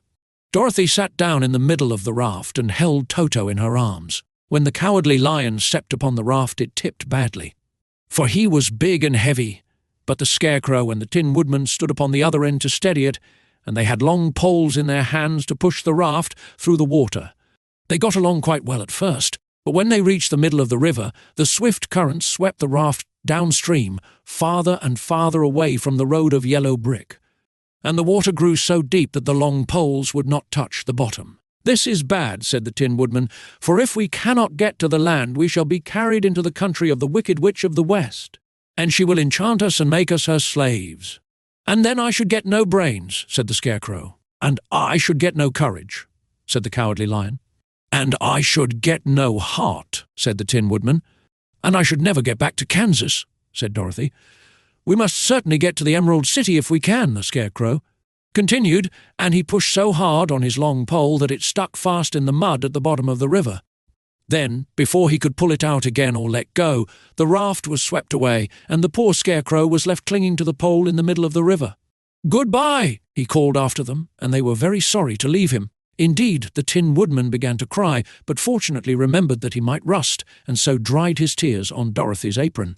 Of course this was a bad thing for the Scarecrow. "I am now worse off than when I first met Dorothy," he thought. "Then I was stuck on a pole in a cornfield, where I could make believe scare the crows at any rate. But surely there is no use for a Scarecrow stuck on a pole in the middle of a river.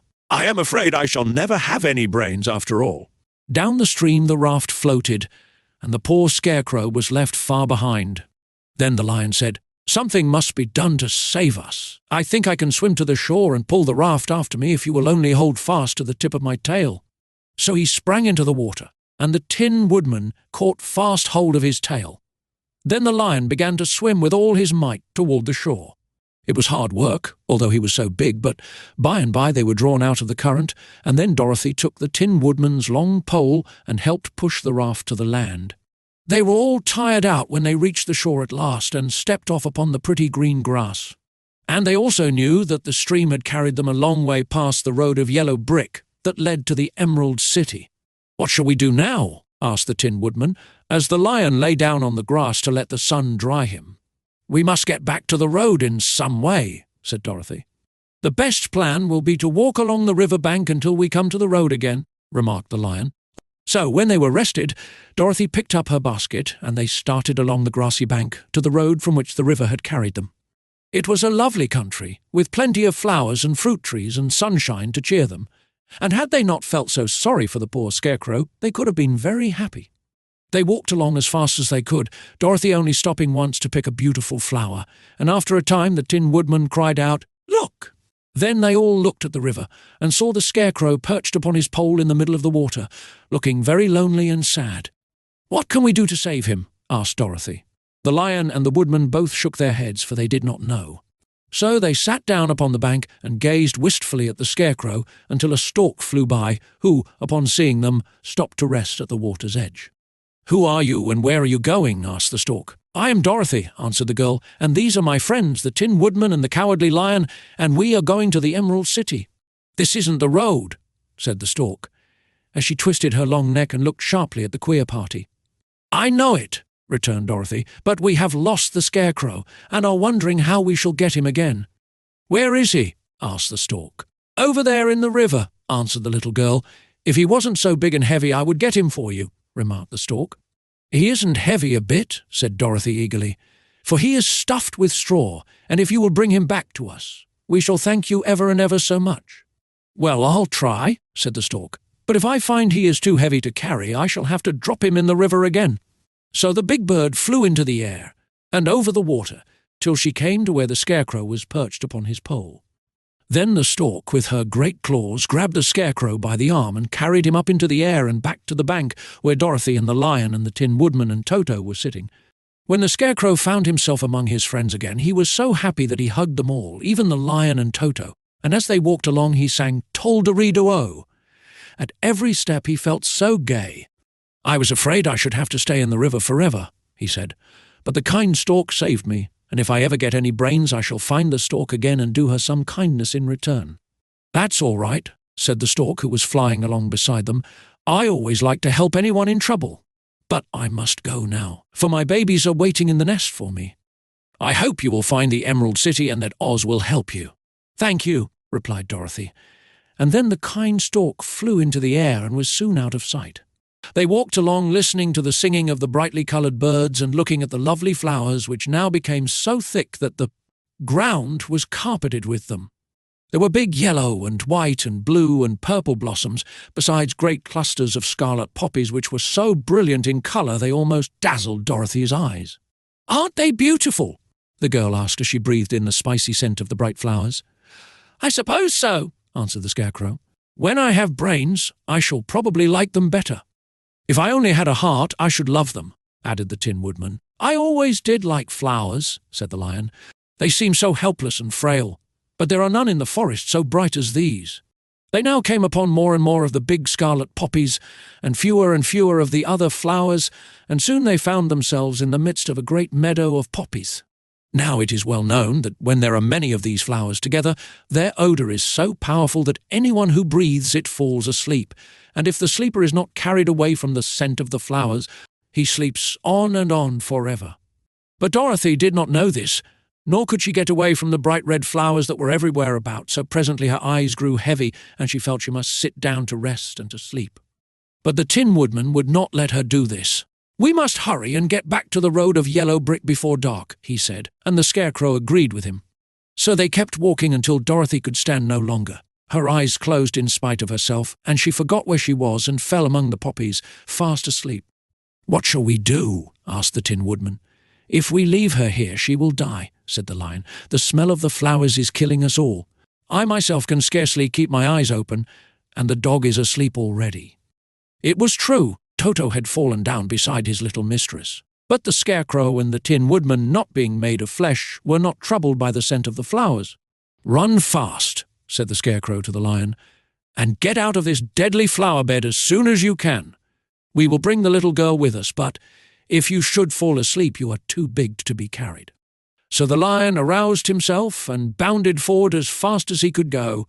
In a moment he was out of sight. "Let us make a chair with our hands and carry her," said the Scarecrow.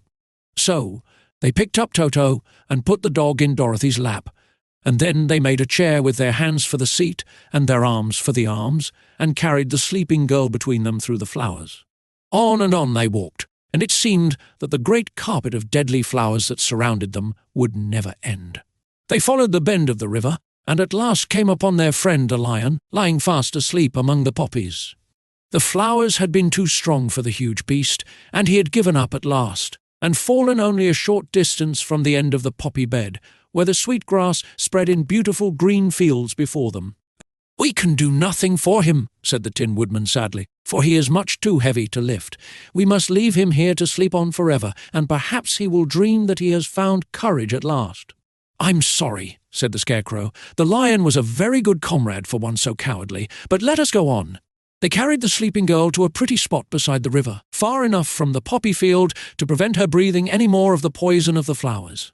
And here they laid her gently on the soft grass and waited for the fresh breeze to waken her. Chapter 9. The Queen of the Field Mice. "We cannot be far from the road of yellow brick now," remarked the Scarecrow as he stood beside the girl, "for we have come nearly as far as the river carried us away." The Tin Woodman was about to reply when he heard a low growl, and turning his head, which worked beautifully on hinges, he saw a strange beast come bounding over the grass toward them. It was indeed a great yellow wildcat, and the Woodman thought it must be chasing something, for its ears were lying close to its head and its mouth was wide open, showing 2 rows of ugly teeth, while its red eyes glowed like balls of fire. As it came nearer, the Tin Woodman saw that running before the beast was a little grey field mouse, and although he had no heart, he knew it was wrong for the wildcat to try to kill such a pretty, harmless creature. So the Woodman raised his axe, and as the wildcat ran by, he gave it a quick blow that cut the beast's head clean off from its body, and it rolled over at his feet in 2 pieces. The field mouse, now that it was freed from its enemy, stopped short, and coming slowly up to the Woodman, it said in a squeaky little voice, "Oh, thank you. Thank you ever so much for saving my life." "Don't speak of it, I beg of you," replied the Woodman. "I have no heart, you know, so I am careful to help all those who may need a friend, even if it happens to be only a mouse." "Only a mouse!" cried the little animal indignantly. "Why, I am a queen, the queen of all the field mice." "Oh, indeed," said the Woodman, making a bow. "Therefore you have done a great deed, as well as a brave one, in saving my life," added the Queen. At that moment several mice were seen running up as fast as their little legs could carry them. And when they saw their queen, they exclaimed, "Oh, your Majesty, we thought you would be killed! How did you manage to escape the great wildcat?"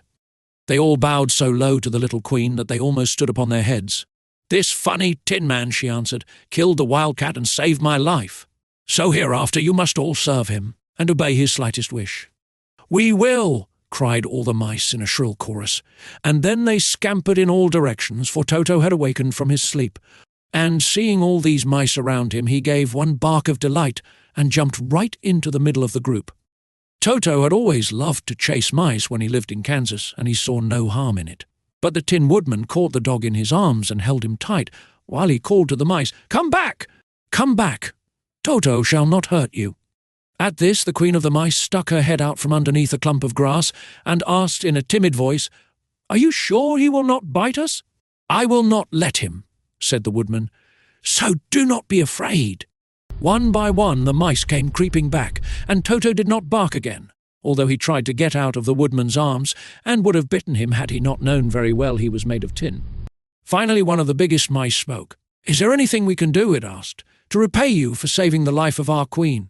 "Nothing that I know of," answered the Woodman, but the Scarecrow, who had been trying to think but could not because his head was stuffed with straw, said quickly, "Oh, yes.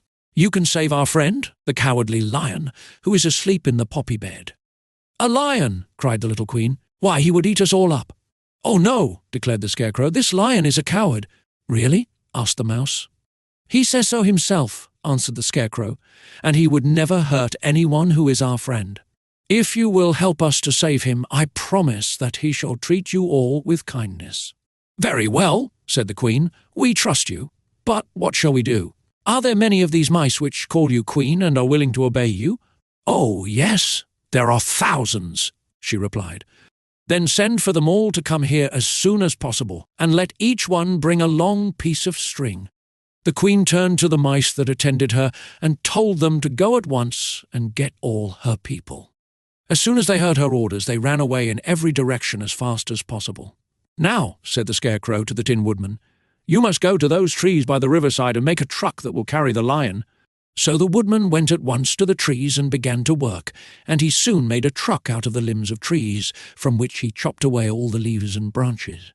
He fastened it together with wooden pegs and made the four wheels out of short pieces of a big tree trunk. So fast and so well did he work that by the time the mice began to arrive, the truck was all ready for them. They came from all directions, and there were thousands of them, big mice and little mice and middle-sized mice, and each one brought a piece of string in his mouth. It was about this time that Dorothy woke from her long sleep and opened her eyes. She was greatly astonished to find herself lying upon the grass, with thousands of mice standing around and looking at her timidly. But the Scarecrow told her about everything, and turning to the dignified little mouse, he said, "Permit me to introduce to you Her Majesty, the Queen." Dorothy nodded gravely, and the Queen made a curtsy, after which she became quite friendly with the little girl. The Scarecrow and the Woodman now began to fasten the mice to the truck, using the strings they had brought. One end of a string was tied around the neck of each mouse and the other end to the truck. Of course, the truck was 1,000 times bigger than any of the mice who were to draw it, but when all the mice had been harnessed, they were able to pull it quite easily. Even the Scarecrow and the Tin Woodman could sit on it and were drawn swiftly by their queer little horses to the place where the lion lay asleep. After a great deal of hard work, for the lion was heavy, they managed to get him up on the truck. Then the Queen hurriedly gave her people the order to start, for she feared if the mice stayed among the poppies too long they also would fall asleep. At first the little creatures, many though they were, could hardly stir the heavily loaded truck, but the Woodman and the Scarecrow both pushed from behind, and they got along better. Soon they rolled the lion out of the poppy bed to the green fields where he could breathe the sweet fresh air again, instead of the poisonous scent of the flowers. Dorothy came to meet them and thanked the little mice warmly for saving her companion from death. She had grown so fond of the big lion she was glad he had been rescued. Then the mice were unharnessed from the truck and scampered away through the grass to their homes. The Queen of the Mice was the last to leave. "If ever you need us again," she said, "come out into the field and call, and we shall hear you and come to your assistance. Goodbye." "Goodbye," they all answered, and away the Queen ran, while Dorothy held Toto tightly lest he should run after her and frighten her. After this they sat down beside the lion until he should awaken, and the Scarecrow brought Dorothy some fruit from a tree nearby, which she ate for her dinner. Chapter 10. The Guardian of the Gate. It was some time before the Cowardly Lion awakened, for he had lain among the poppies a long while, breathing in their deadly fragrance, but when he did open his eyes and roll off the truck, he was very glad to find himself still alive. "I ran as fast as I could," he said, sitting down and yawning, "but the flowers were too strong for me." "How did you get me out?" Then they told him of the field mice, and how they had generously saved him from death, and the Cowardly Lion laughed, and said, "I've always thought myself very big and terrible, yet such little things as flowers came near to killing me, and such small animals as mice have saved my life. How strange it all is! But, comrades, what shall we do now?" "We must journey on until we find the road of yellow brick again," said Dorothy, "and then we can keep on to the Emerald City." So, the lion being fully refreshed and feeling quite himself again, they all started upon the journey, greatly enjoying the walk through the soft, fresh grass, and it was not long before they reached the road of yellow brick and turned again toward the Emerald City where the great Oz dwelt. The road was smooth and well paved now, and the country about was beautiful, so that the travellers rejoiced in leaving the forest far behind, and with it the many dangers they had met in its gloomy shades. Once more they could see fences built beside the road, but these were painted green, and when they came to a small house in which a farmer evidently lived, that also was painted green. They passed by several of these houses during the afternoon, and sometimes people came to the doors and looked at them as if they would like to ask questions. But no one came near them nor spoke to them because of the great lion, of which they were very much afraid. The people were all dressed in clothing of a lovely emerald green colour and wore peaked hats like those of the Munchkins. "This must be the land of Oz," said Dorothy, "and we are surely getting near the Emerald City." "Yes," answered the Scarecrow. "Everything is green here, while in the country of the Munchkins blue was the favourite colour. But the people do not seem to be as friendly as the Munchkins, and I'm afraid we shall be unable to find a place to pass the night." "I should like something to eat besides fruit," said the girl, "and I'm sure Toto is nearly starved. Let us stop at the next house and talk to the people." So, when they came to a good-sized farmhouse, Dorothy walked boldly up to the door and knocked. A woman opened it just far enough to look out and said, "What do you want, child, and why is that great lion with you?" "We wish to pass the night with you if you will allow us," answered Dorothy, "and the lion is my friend and comrade, and would not hurt you for the world." "Is he tame?" asked the woman, opening the door a little wider. "Oh, yes," said the girl, "and he is a great coward, too." "He will be more afraid of you than you are of him." "Well," said the woman, after thinking it over and taking another peep at the lion, "if that is the case, you may come in, and I will give you some supper and a place to sleep." So they all entered the house, where there were, besides the woman, 2 children and a man. The man had hurt his leg and was lying on the couch in a corner. They seemed greatly surprised to see so strange a company, and while the woman was busy laying the table, the man asked, "Where are you all going?" "To the Emerald City," said Dorothy, "to see the great Oz." "Oh, indeed," exclaimed the man. "Are you sure that Oz will see you?" "Why not?" she replied. "Why, it is said that he never lets anyone come into his presence. I've been to the Emerald City many times, and it is a beautiful and wonderful place, but I have never been permitted to see the great Oz, nor do I know of any living person who has seen him." "Does he never go out?" asked the Scarecrow. "Never. He sits day after day in the great throne room of his palace, and even those who wait upon him do not see him face to face." "What is he like?" asked the girl. "That is hard to tell," said the man thoughtfully. "You see, Oz is a great wizard and can take on any form he wishes, so that some say he looks like a bird, and some say he looks like an elephant, and some say he looks like a cat. To others he appears as a beautiful fairy, or a brownie, or in any other form that pleases him. But who the real Oz is when he is in his own form, no living person can tell." "That is very strange," said Dorothy, "but we must try in some way to see him, or we shall have made our journey for nothing." "Why do you wish to see the terrible Oz?" asked the man. "I want him to give me some brains," said the Scarecrow eagerly. "Oh, Oz could do that easily enough," declared the man. "He has more brains than he needs." "And I want him to give me a heart," said the Tin Woodman. "That will not trouble him," continued the man, "for Oz has a large collection of hearts of all sizes and shapes." "And I want him to give me courage," said the Cowardly Lion. "Oz keeps a great pot of courage in his throne room," said the man, "which he has covered with a golden plate to keep it from running over. He will be glad to give you some." "And I want him to send me back to Kansas," said Dorothy. "Where is Kansas?" asked the man with surprise. "I don't know," replied Dorothy sorrowfully, "but it is my home, and I'm sure it's somewhere." "Very likely. Well, Oz can do anything, so I suppose he will find Kansas for you. But first you must get to see him, and that will be a hard task. For the Great Wizard does not like to see anyone, and he usually has his own way. But what do you want?" he continued, speaking to Toto. Toto only wagged his tail, for, strange to say, he could not speak. The woman now called to them that supper was ready, so they gathered around the table, and Dorothy ate some delicious porridge and a dish of scrambled eggs and a plate of nice white bread, and enjoyed her meal.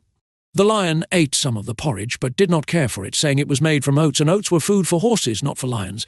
The Scarecrow and the Tin Woodman ate nothing at all. Toto ate a little of everything, and was glad to get a good supper again. The woman now gave Dorothy a bed to sleep in, and Toto lay down beside her, while the lion guarded the door of her room so she might not be disturbed. The Scarecrow and the Tin Woodman stood up in a corner and kept quiet all night, although, of course, they could not sleep. The next morning, as soon as the sun was up, they started on their way and soon saw a beautiful green glow in the sky just before them. "That must be the Emerald City," said Dorothy. As they walked on, the green glow became brighter and brighter, and it seemed that at last they were nearing the end of their travels.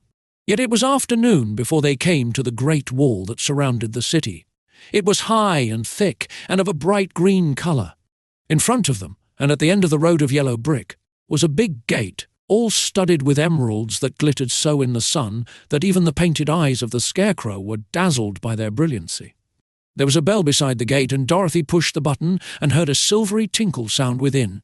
Then the big gate swung slowly open, and they all passed through and found themselves in a high arched room, the walls of which glistened with countless emeralds. Before them stood a little man about the same size as the Munchkins. He was clothed all in green from his head to his feet, and even his skin was of a greenish tint. At his side was a large green box. When he saw Dorothy and her companions, the man asked, "What do you wish in the Emerald City?" "We came here to see the Great Oz," said Dorothy. The man was so surprised at this answer that he sat down to think it over. "It has been many years since anyone asked me to see Oz," he said, shaking his head in perplexity. "He is powerful and terrible, and if you come on an idle or foolish errand to bother the wise reflections of the Great Wizard, he might be angry and destroy you all in an instant." "But it is not a foolish errand nor an idle one," replied the Scarecrow. "It is important, and we have been told that Oz is a good wizard." "So he is," said the Green Man, "and he rules the Emerald City wisely and well. But to those who are not honest or who approach him from curiosity, he is most terrible, and few have ever dared ask to see his face. I am the guardian of the gates, and since you demand to see the Great Oz, I must take you to his palace. But first you must put on the spectacles." "Why?" asked Dorothy.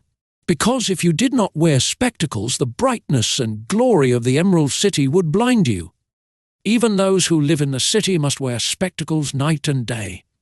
They are all locked on, for Oz so ordered it when the city was first built, and I have the only key that will unlock them." He opened the big box, and Dorothy saw that it was filled with spectacles of every size and shape. All of them had green glasses in them. The guardian of the gates found a pair that would just fit Dorothy and put them over her eyes. There were 2 golden bands fastened to them that passed around the back of her head, where they were locked together by a little key that was at the end of a chain the guardian of the gates wore around his neck. When they were on, Dorothy could not take them off had she wished, but of course she did not wish to be blinded by the glare of the Emerald City, so she said nothing. Then the Green Man fitted spectacles for the Scarecrow and the Tin Woodman and the Lion, and even on little Toto, and all were locked fast with the key. Then the guardian of the gates put on his own glasses and told them he was ready to show them to the palace. Taking a big golden key from a peg on the wall, he opened another gate, and they all followed him through the portal into the streets of the Emerald City. Chapter 11. The Wonderful City of Oz. Even with eyes protected by the green spectacles, Dorothy and her friends were at first dazzled by the brilliancy of the wonderful city. The streets were lined with beautiful houses, all built of green marble and studded everywhere with sparkling emeralds. They walked over a pavement of the same green marble, and where the blocks were joined together were rows of emeralds, set closely and glittering in the brightness of the sun. The window panes were of green glass, even the sky above the city had a green tint, and the rays of the sun were green. There were many people, Men, women and children walking about, and these were all dressed in green clothes and had greenish skins. They looked at Dorothy and her strangely assorted company with wondering eyes, and the children all ran away and hid behind their mothers when they saw the lion, but no one spoke to them. Many shops stood in the street, and Dorothy saw that everything in them was green. Green candy and green popcorn were offered for sale, as well as green shoes, green hats and green clothes of all sorts. At one place a man was selling green lemonade, and when the children bought it, Dorothy could see that they paid for it with green pennies. There seemed to be no horses nor animals of any kind. The men carried things around in little green carts which they pushed before them. Everyone seemed happy and contented and prosperous. The guardian of the gates led them through the streets until they came to a big building exactly in the middle of the city, which was the Palace of Oz, the Great Wizard. There was a soldier before the door, dressed in a green uniform and wearing a long green beard. "Here are strangers," said the guardian of the gates to him, "and they demand to see the Great Oz." "Step inside," answered the soldier, "and I will carry your message to him." So they passed through the palace gates and were led into a big room with a green carpet and lovely green furniture set with emerald.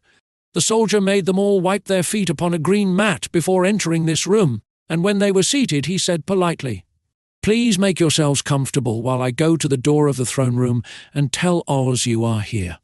They had to wait a long time before the soldier returned. When, at last, he came back, Dorothy asked, "Have you seen Oz?" "Oh, no," returned the soldier. "I have never seen him, but I spoke to him as he sat behind his screen and gave him your message.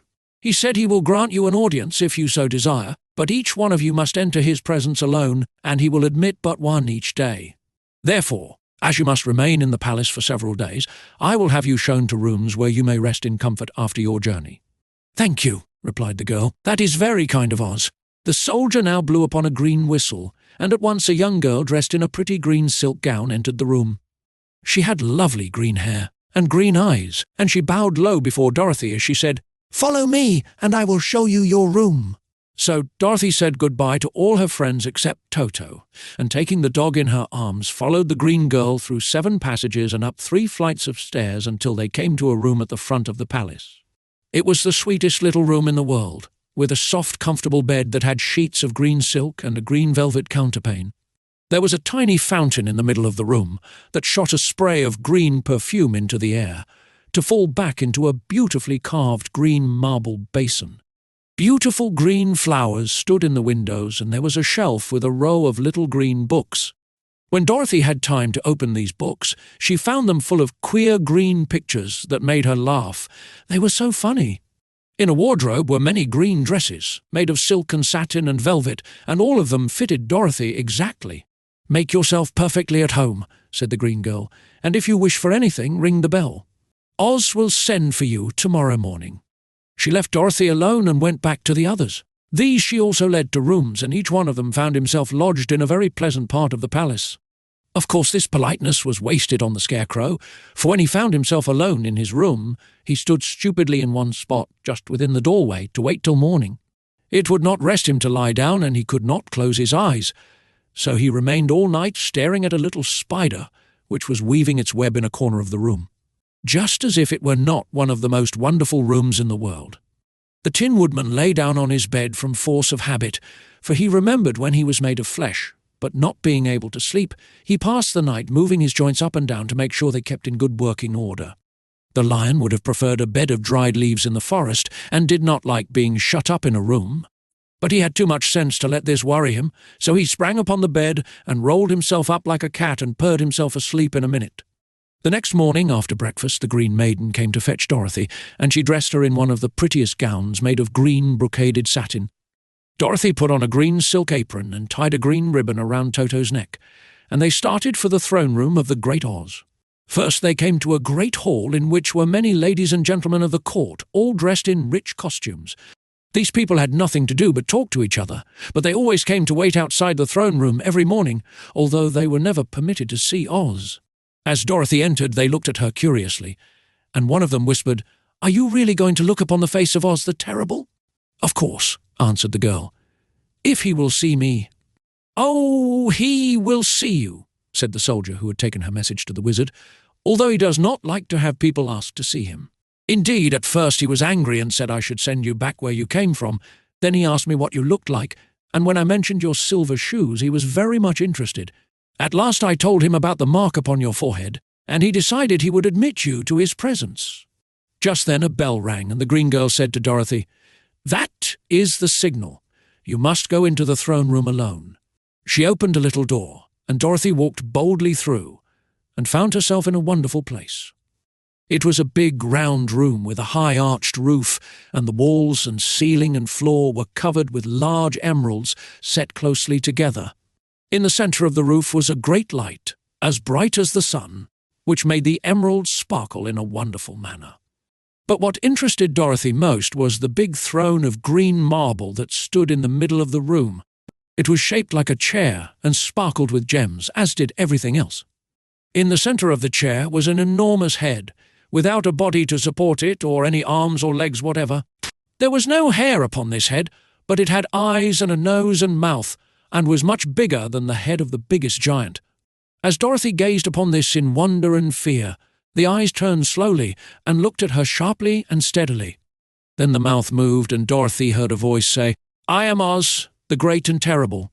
Who are you, and why do you seek me?" It was not such an awful voice as she had expected to come from the big head, so she took courage and answered, "I am Dorothy, the small and meek. I have come to you for help." The eyes looked at her thoughtfully for a full minute. Then said the voice, "Where did you get the silver shoes?" "I got them from the wicked witch of the East, when my house fell on her and killed her," she replied. "Where did you get the mark upon your forehead?" continued the voice. "That is where the good witch of the North kissed me when she bade me goodbye and sent me to you," said the girl. Again the eyes looked at her sharply, and they saw she was telling the truth. Then Oz asked, "What do you wish me to do?" "Send me back to Kansas, where my Aunt Em and Uncle Henry are," she answered earnestly. "I don't like your country, although it is so beautiful, and I am sure Aunt Em will be dreadfully worried over my being away so long." The eyes winked 3 times, and then they turned up to the ceiling and down to the floor and rolled around so queerly that they seemed to see every part of the room. And at last they looked at Dorothy again. "Why should I do this for you?" asked Oz. "Because you are strong and I am weak, because you are a great wizard and I am only a little girl." "But you were strong enough to kill the wicked witch of the East," said Oz. "That just happened," returned Dorothy simply. "I could not help it." "Well," said the head, "I will give you my answer. You have no right to expect me to send you back to Kansas unless you do something for me in return. In this country, everyone must pay for everything he gets. If you wish me to use my magic power to send you home again, you must do something for me first. Help me, and I will help you." "What must I do?" asked the girl. "Kill the Wicked Witch of the West," answered Oz. "But I cannot," exclaimed Dorothy, greatly surprised. "You killed the Witch of the East, and you wear the silver shoes, which bear a powerful charm. There is now but one wicked witch left in all this land, and when you can tell me she is dead, I will send you back to Kansas, but not before." The little girl began to weep. She was so much disappointed, and the eyes winked again and looked upon her anxiously, as if the great Oz felt that she could help him if she would. "I never killed anything willingly," she sobbed. "Even if I wanted to, how could I kill the wicked witch?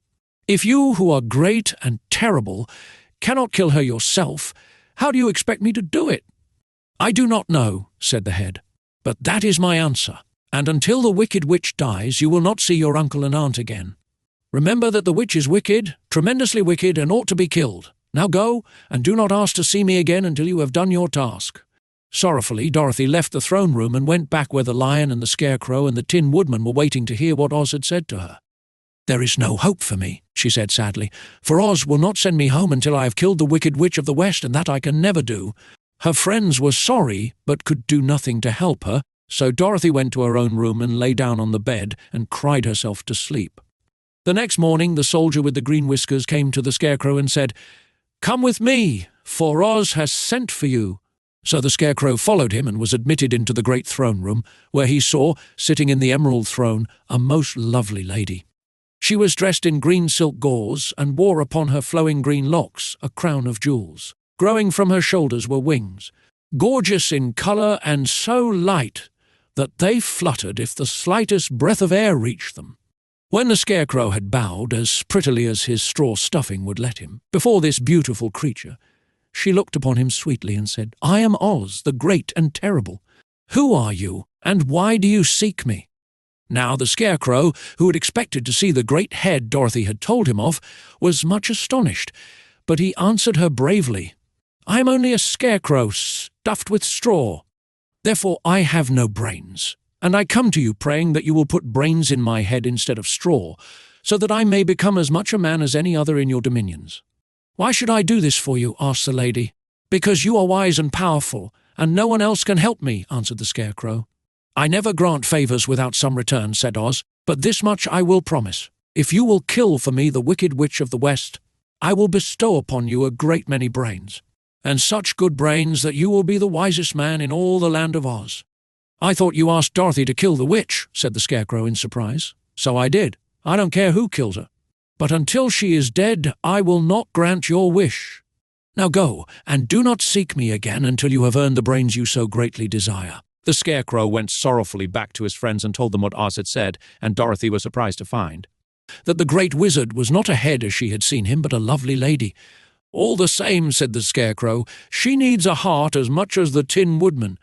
On the next morning, the soldier with the green whiskers came to the Tin Woodman and said, "Oz has sent for you. Follow me." So the Tin Woodman followed him and came to the great throne room.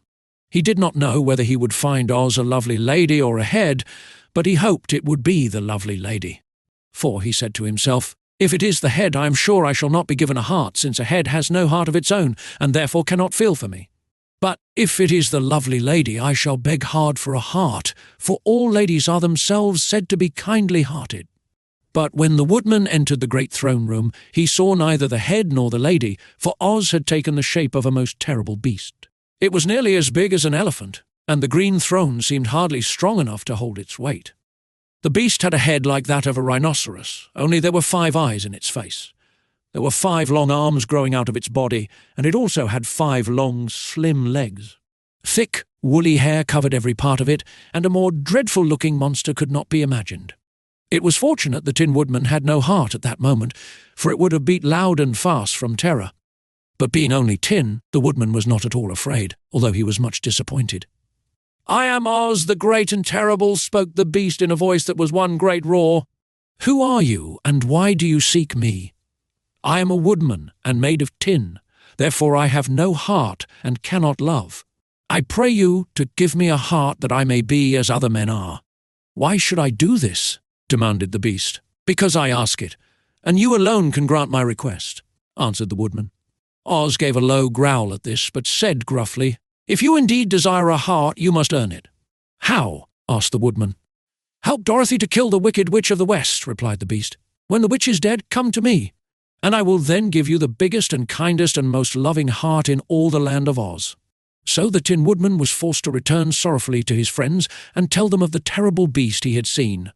They all wondered greatly at the many forms the great wizard could take upon himself, and the lion said, "If he is a beast when I go to see him, I shall roar my loudest, and so frighten him that he will grant all I ask. And if he is the lovely lady, I shall pretend to spring upon her, and so compel her to do my bidding. And if he is the great head, he will be at my mercy, for I will roll this head all about the room until he promises to give us what we desire. So be of good cheer, my friends, for all will yet be well."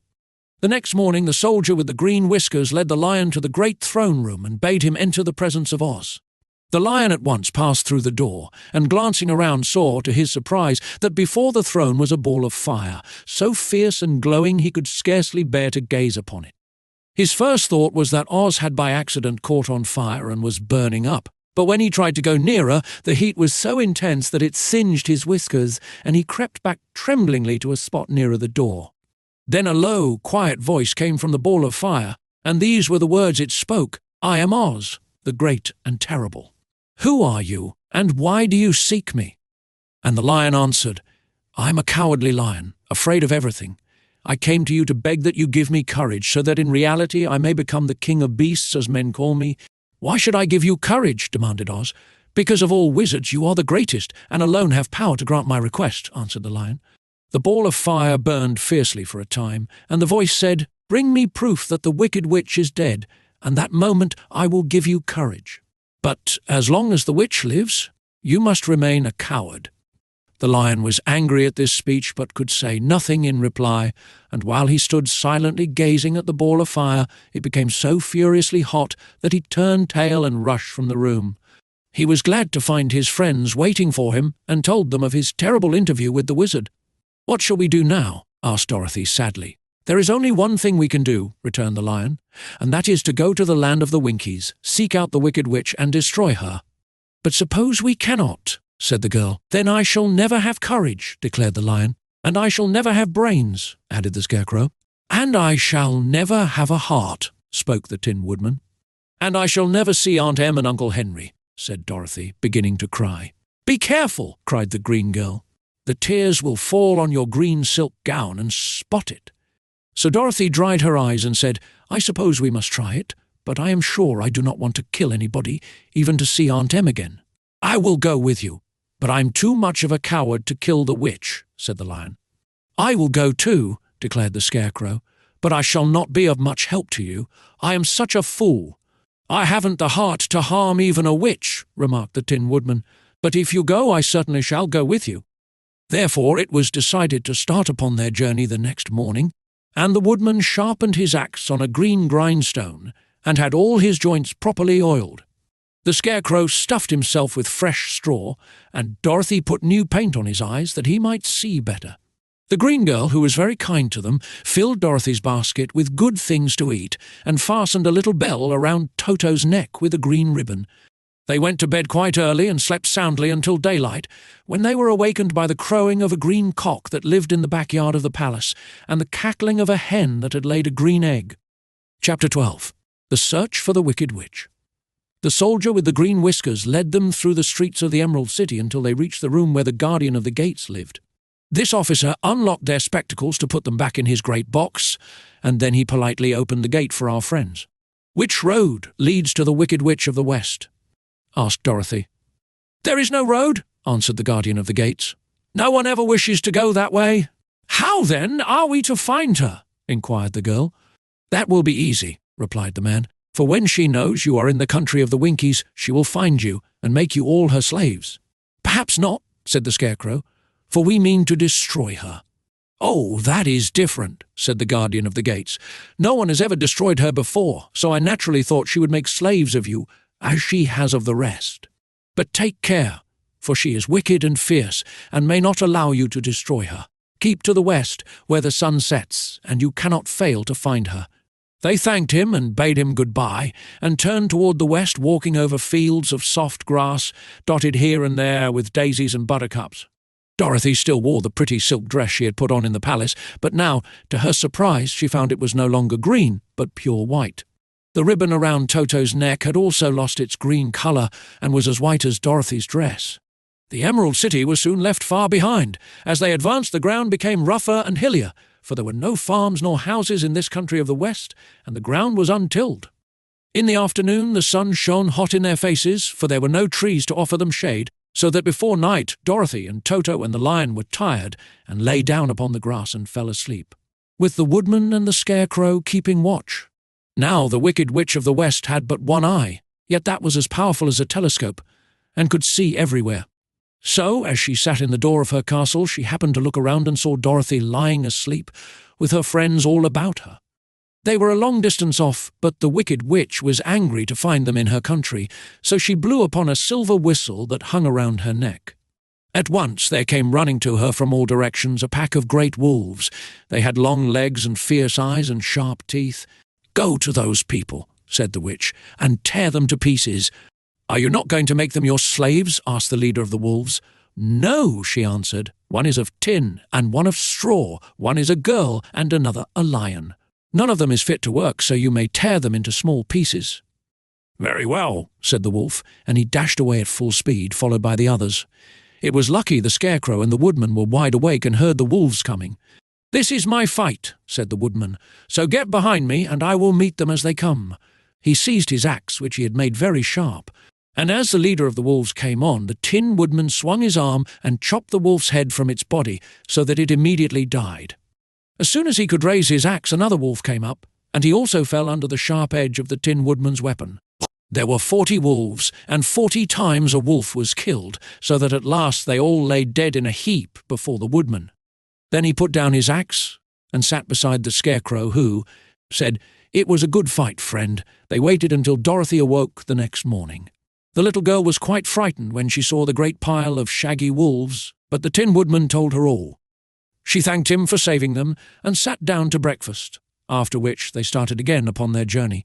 Now this same morning the wicked witch came to the door of her castle and looked out with her one eye that could see far off. She saw all her wolves lying dead and the strangers still travelling through her country. This made her angrier than before, and she blew her silver whistle twice. Straightway a great flock of wild crows came flying toward her, enough to darken the sky, and the wicked witch said to the King Crow, "Fly at once to the strangers, peck out their eyes and tear them to pieces." The wild crows flew in one great flock toward Dorothy and her companions. When the little girl saw them coming, she was afraid. But the Scarecrow said, "This is my battle, so lie down beside me and you will not be harmed." So they all lay upon the ground except the Scarecrow, and he stood up and stretched out his arms. And when the crows saw him they were frightened, as these birds always are by scarecrows, and did not dare to come any nearer. But the King Crow said, "It is only a stuffed man. I will peck his eyes out." The King Crow flew at the Scarecrow, who caught it by the head and twisted its neck until it died. And then another crow flew at him, and the Scarecrow twisted its neck also. There were 40 crows, and 40 times the Scarecrow twisted a neck, until at last all were lying dead beside him. Then he called to his companions to rise, and again they went upon their journey.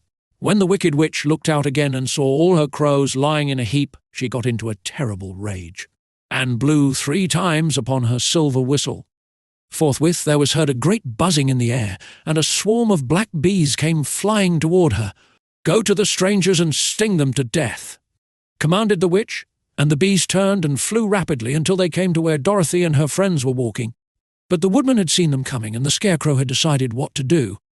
"Take out my straw and scatter it over the little girl and the dog and the lion," he said to the Woodman, "and the bees cannot sting them." This the Woodman did, and as Dorothy lay close beside the lion and held Toto in her arms, the straw covered them entirely. The bees came and found no one but the Woodman to sting, so they flew at him and broke off all their stings against the tin, without hurting the Woodman at all. And as bees cannot live when their stings are broken, that was the end of the black bees, and they lay scattered thick about the Woodman, like little heaps of fine coal. Then Dorothy and the lion got up, and the girl helped the Tin Woodman put the straw back into the Scarecrow again until he was as good as ever. So they started upon their journey once more. The wicked witch was so angry when she saw her black bees in little heaps like fine coal that she stamped her foot and tore her hair and gnashed her teeth, and then she called a dozen of her slaves, who were the Winkies, and gave them sharp spears, telling them to go to the strangers and destroy them. The Winkies were not a brave people, but they had to do as they were told. So they marched away until they came near to Dorothy. Then the lion gave a great roar and sprang towards them, and the poor Winkies were so frightened that they ran back as fast as they could. When they returned to the castle, the wicked witch beat them well with a strap and sent them back to their work, after which she sat down to think what she should do next. She could not understand how all her plans to destroy these strangers had failed, but she was a powerful witch, as well as a wicked one, and she soon made up her mind how to act.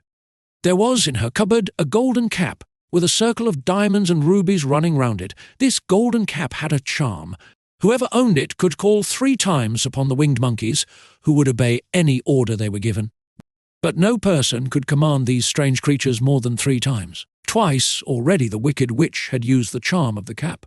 Once was when she had made the Winkies her slaves, and set herself to rule over their country.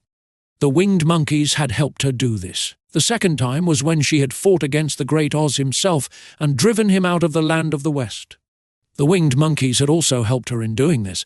Only once more could she use this golden cap, for which reason she did not like to do so until all her other powers were exhausted. But now that her fierce wolves and her wild crows and her stinging bees were gone, and her slaves had been scared away by the cowardly lion, she saw there was only one way left to destroy Dorothy and her friends. So the wicked witch took the golden cap from her cupboard and placed it upon her head. Then she stood upon her left foot and said slowly, "Ippy, pippy, kaki." Next she stood upon her right foot and said, "Hello, hello, hello." After this, she stood upon both feet and cried in a loud voice, "Sissy, Susie, Zick!" Now the charm began to work. The sky was darkened, and a low rumbling sound was heard in the air. There was a rushing of many wings, a great chattering and laughing. And the sun came out of the dark sky to show the wicked witch surrounded by a crowd of monkeys, each with a pair of immense and powerful wings on his shoulders. One, much bigger than the others, seemed to be their leader. He flew close to the witch and said, "You have called us for the third and last time. What do you command?" "Go to the strangers who are within my land and destroy them all except the lion," said the wicked witch. "Bring that beast to me, for I have a mind to harness him like a horse and make him work." "Your commands shall be obeyed," said the leader.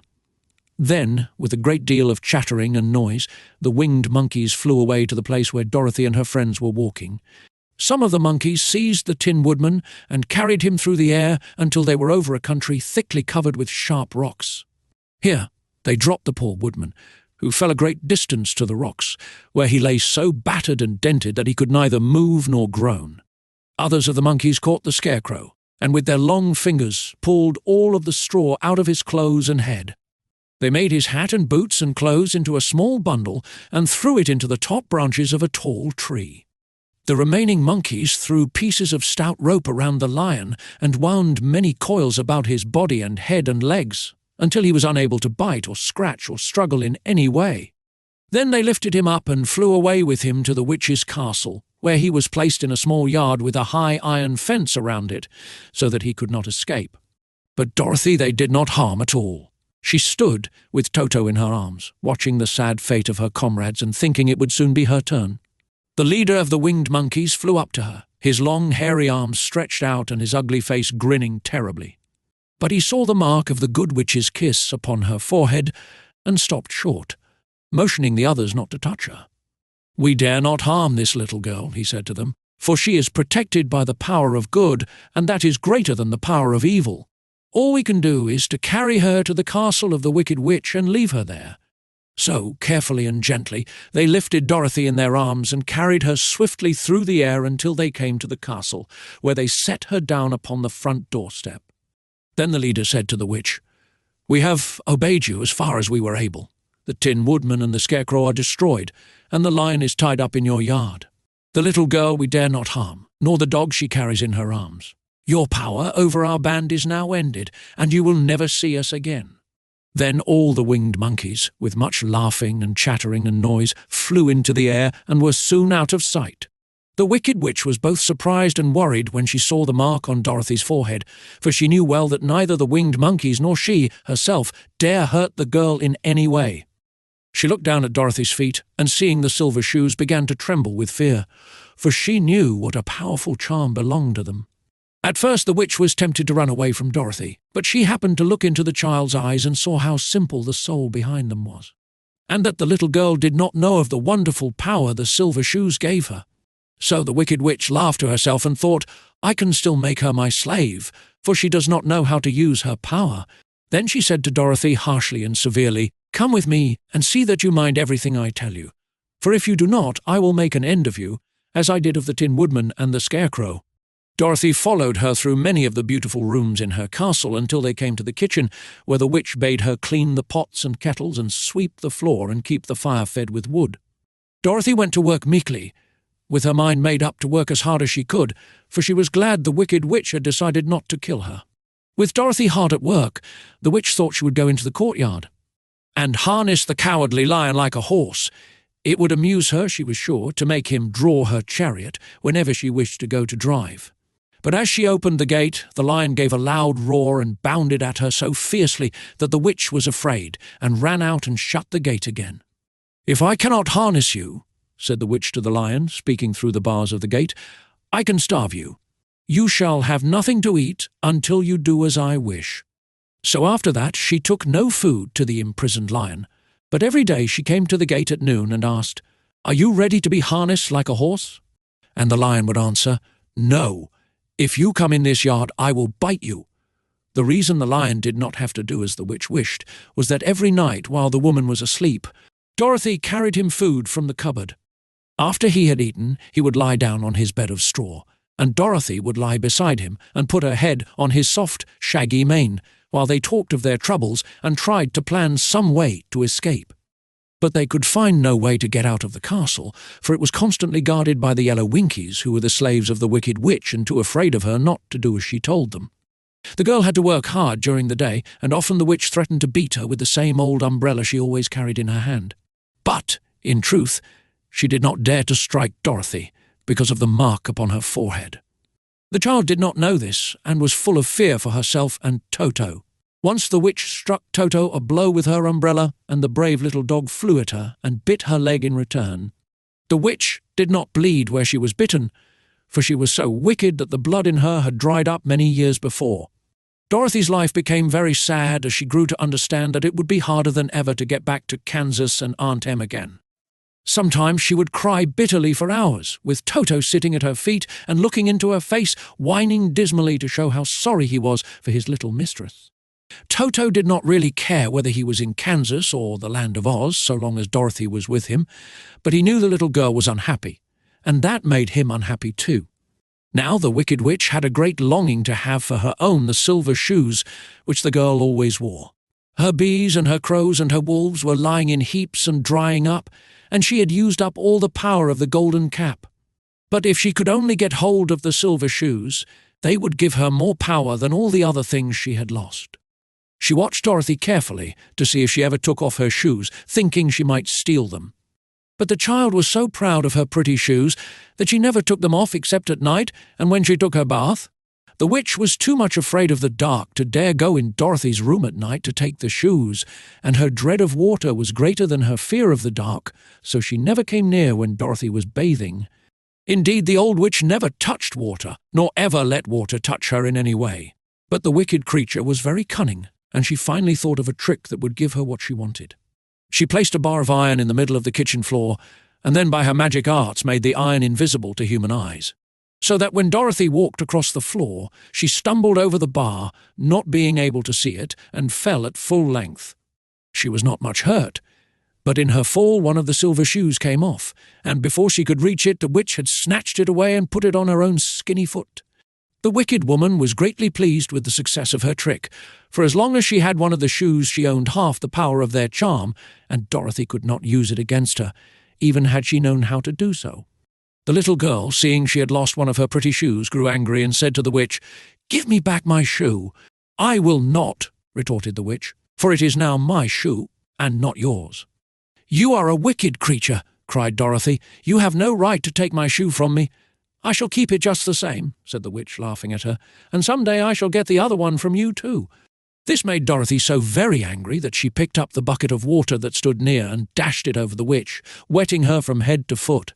Instantly the wicked woman gave a loud cry of fear, and then, as Dorothy looked at her in wonder, the witch began to shrink and fall away. "See what you have done," she screamed. "In a minute I shall melt away." "I'm very sorry indeed," said Dorothy, who was truly frightened to see the witch actually melting away like brown sugar before her very eyes. "Didn't you know water would be the end of me?" asked the witch in a wailing, despairing voice. "Of course not," answered Dorothy. "How should I?" "Well, in a few minutes I shall be all melted, and you will have the castle to yourself. I've been wicked in my day, but I never thought a little girl like you would ever be able to melt me and end my wicked deeds. Look out, here I go." With these words the witch fell down in a brown, melted, shapeless mass and began to spread over the clean boards of the kitchen floor. Seeing that she had really melted away to nothing, Dorothy drew another bucket of water and threw it over the mess. She then swept it all out the door. After picking out the silver shoe, which was all that was left of the old woman, she cleaned and dried it with a cloth and put it on her foot again. Then, being at last free to do as she chose, she ran out to the courtyard to tell the lion that the Wicked Witch of the West had come to an end, and that they were no longer prisoners in a strange land. Chapter: The Rescue. The Cowardly Lion was much pleased to hear that the Wicked Witch had been melted by a bucket of water, and Dorothy at once unlocked the gate of his prison and set him free. They went in together to the castle, where Dorothy's first act was to call all the Winkies together and tell them that they were no longer slaves. There was great rejoicing among the yellow Winkies, for they had been made to work hard during many years for the Wicked Witch, who had always treated them with great cruelty. They kept this day as a holiday then and ever after, and spent the time in feasting and dancing. "If our friends, the Scarecrow and the Tin Woodman, were only with us," said the Lion, "I should be quite happy." "Don't you suppose we could rescue them?" asked the girl anxiously. "We can try," answered the Lion. So they called the yellow Winkies and asked them if they would help to rescue their friends, and the Winkies said that they would be delighted to do all in their power for Dorothy, who had set them free from bondage. So she chose a number of the Winkies who looked as if they knew them most, and they all started away. They travelled that day and part of the next until they came to the rocky plain where the Tin Woodman lay, all battered and bent. His axe was near him, but the blade was rusted and the handle broken off short. The Winkies lifted him tenderly in their arms and carried him back to the yellow castle again, Dorothy shedding a few tears by the way at the sad plight of her old friend, and the Lion looking sober and sorry. When they reached the castle, Dorothy said to the Winkies, "Are any of your people tinsmiths?" "Oh, yes. Some of us are very good tinsmiths," they told her. "Then bring them to me," she said. And when the tinsmiths came, bringing with them all their tools in baskets, she inquired, "Can you straighten out those dents in the Tin Woodman and bend him back into shape again? And solder him together where he is broken?" The tinsmiths looked the Woodman over carefully and then answered that they thought they could mend him so he would be as good as ever. So they set to work in one of the big yellow rooms of the castle and worked for 3 days and 4 nights, hammering and twisting and bending and soldering and polishing and pounding at the legs and body and head of the Tin Woodman, until at last he was straightened out into his old form, and his joints worked as well as ever. To be sure, there were several patches on him, but the tinsmiths did a good job, and as the Woodman was not a vain man, he did not mind the patches at all. When, at last, he walked into Dorothy's room and thanked her for rescuing him, he was so pleased that he wept tears of joy, and Dorothy had to wipe every tear carefully from his face with her apron, so his joints would not be rusted. At the same time, her own tears fell thick and fast at the joy of meeting her old friend again, and these tears did not need to be wiped away. As for the Lion, he wiped his eyes so often with the tip of his tail that it became quite wet, and he was obliged to go out into the courtyard and hold it in the sun till it dried. "If we only had the Scarecrow with us again," said the Tin Woodman, when Dorothy had finished telling him everything that had happened, "I should be quite happy." "We must try to find him," said the girl. So she called the Winkies to help her, and they walked all that day and part of the next until they came to the tall tree in the branches of which the winged monkeys had tossed the Scarecrow's clothes. It was a very tall tree, and the trunk was so smooth that no one could climb it. But the Woodman said at once, "I'll chop it down and then we can get the Scarecrow's clothes." Now while the tinsmiths had been at work mending the Woodman himself, another of the Winkies, who was a goldsmith, had made an axe handle of solid gold and fitted it to the Woodman's axe, instead of the old broken handle. Others polished the blade until all the rust was removed and it glistened like burnished silver. As soon as he had spoken, the Tin Woodman began to chop, and in a short time the tree fell over with a crash. Whereupon the Scarecrow's clothes fell out of the branches and rolled off on the ground. Dorothy picked them up and had the Winkies carry them back to the castle, where they were stuffed with nice, clean straw, and behold, here was the Scarecrow, as good as ever, thanking them over and over again for saving him. Now that they were reunited, Dorothy and her friends spent a few happy days at the Yellow Castle, where they found everything they needed to make them comfortable. But one day the girl thought of Aunt Em and said, "We must go back to Oz and claim his promise." "Yes," said the Woodman, "at last I shall get my heart." "And I shall get my brains," added the Scarecrow joyfully. "And I shall get my courage," said the Lion thoughtfully. "And I shall get back to Kansas," cried Dorothy, clapping her hands. "Oh, let us start for the Emerald City tomorrow." This they decided to do. The next day they called the Winkies together and bade them goodbye. The Winkies were sorry to have them go, and they had grown so fond of the Tin Woodman that they begged him to stay and rule over them and the yellow land of the West. Finding they were determined to go, the Winkies gave Toto and the Lion each a golden collar, and to Dorothy they presented a beautiful bracelet studded with diamonds. And to the Scarecrow they gave a gold-headed walking stick to keep him from stumbling, and to the Tin Woodman they offered a silver oil can inlaid with gold and set with precious jewels. Every one of the travellers made the Winkies a pretty speech in return, and all shook hands with them until their arms ached. Dorothy went to the witch's cupboard to fill her basket with food for the journey, and there she saw the golden cap. She tried it on her own head and found that it fitted her exactly. She did not know anything about the charm of the golden cap, but she saw that it was pretty. So she made up her mind to wear it and carry her sunbonnet in the basket. Then, being prepared for the journey, they all started for the Emerald City, and the Winkies gave them 3 cheers and many good wishes to carry with them. Chapter 14. The Winged Monkeys. You will remember there was no road, not even a pathway between the castle of the Wicked Witch and the Emerald City. When the 4 travellers went in search of the witch, she had seen them coming, and so sent the winged monkeys to bring them to her. It was much harder to find their way back through the big fields of buttercups and yellow daisies than it was being carried. They knew, of course, they must go straight east, toward the rising sun, and they started off in the right way.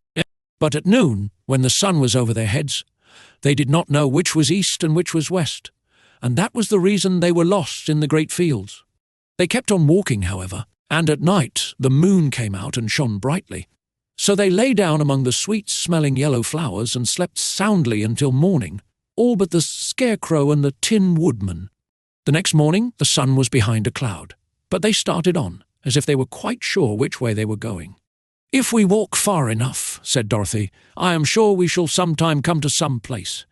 But day by day passed away, and they still saw nothing before them but the scarlet fields. The Scarecrow began to grumble a bit.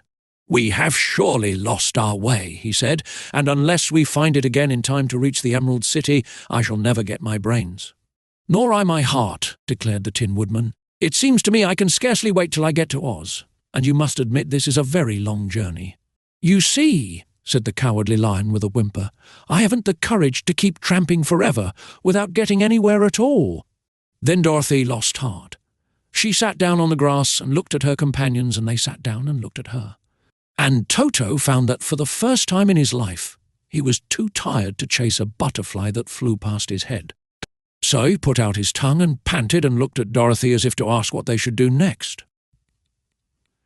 "Suppose we call the field mice," she suggested. "They could probably tell us the way to the Emerald City." "To be sure they could," cried the Scarecrow. "Why didn't we think of that before?" Dorothy blew the little whistle she had always carried about her neck since the Queen of the Mice had given it to her. In a few minutes they heard the pattering of tiny feet, and many of the small grey mice came running up to her. Among them was the Queen herself, who asked in her squeaky little voice, "What can I do for my friends?" "We have lost our way," said Dorothy. "Can you tell us where the Emerald City is?" "Certainly," answered the Queen, "but it is a great way off, for you have had it at your backs all this time." Then she noticed Dorothy's golden cap and said, "Why don't you use the charm of the cap and call the winged monkeys to you? They will carry you to the City of Oz in less than an hour." "I didn't know there was a charm," answered Dorothy in surprise. "What is it?" "It is written inside the golden cap," replied the Queen of the Mice. "But if you are going to call the winged monkeys, we must run away, for they are full of mischief and think it great fun to plague us." "Won't they hurt me?" asked the girl anxiously. "Oh, no. They must obey the wearer of the cap. Goodbye."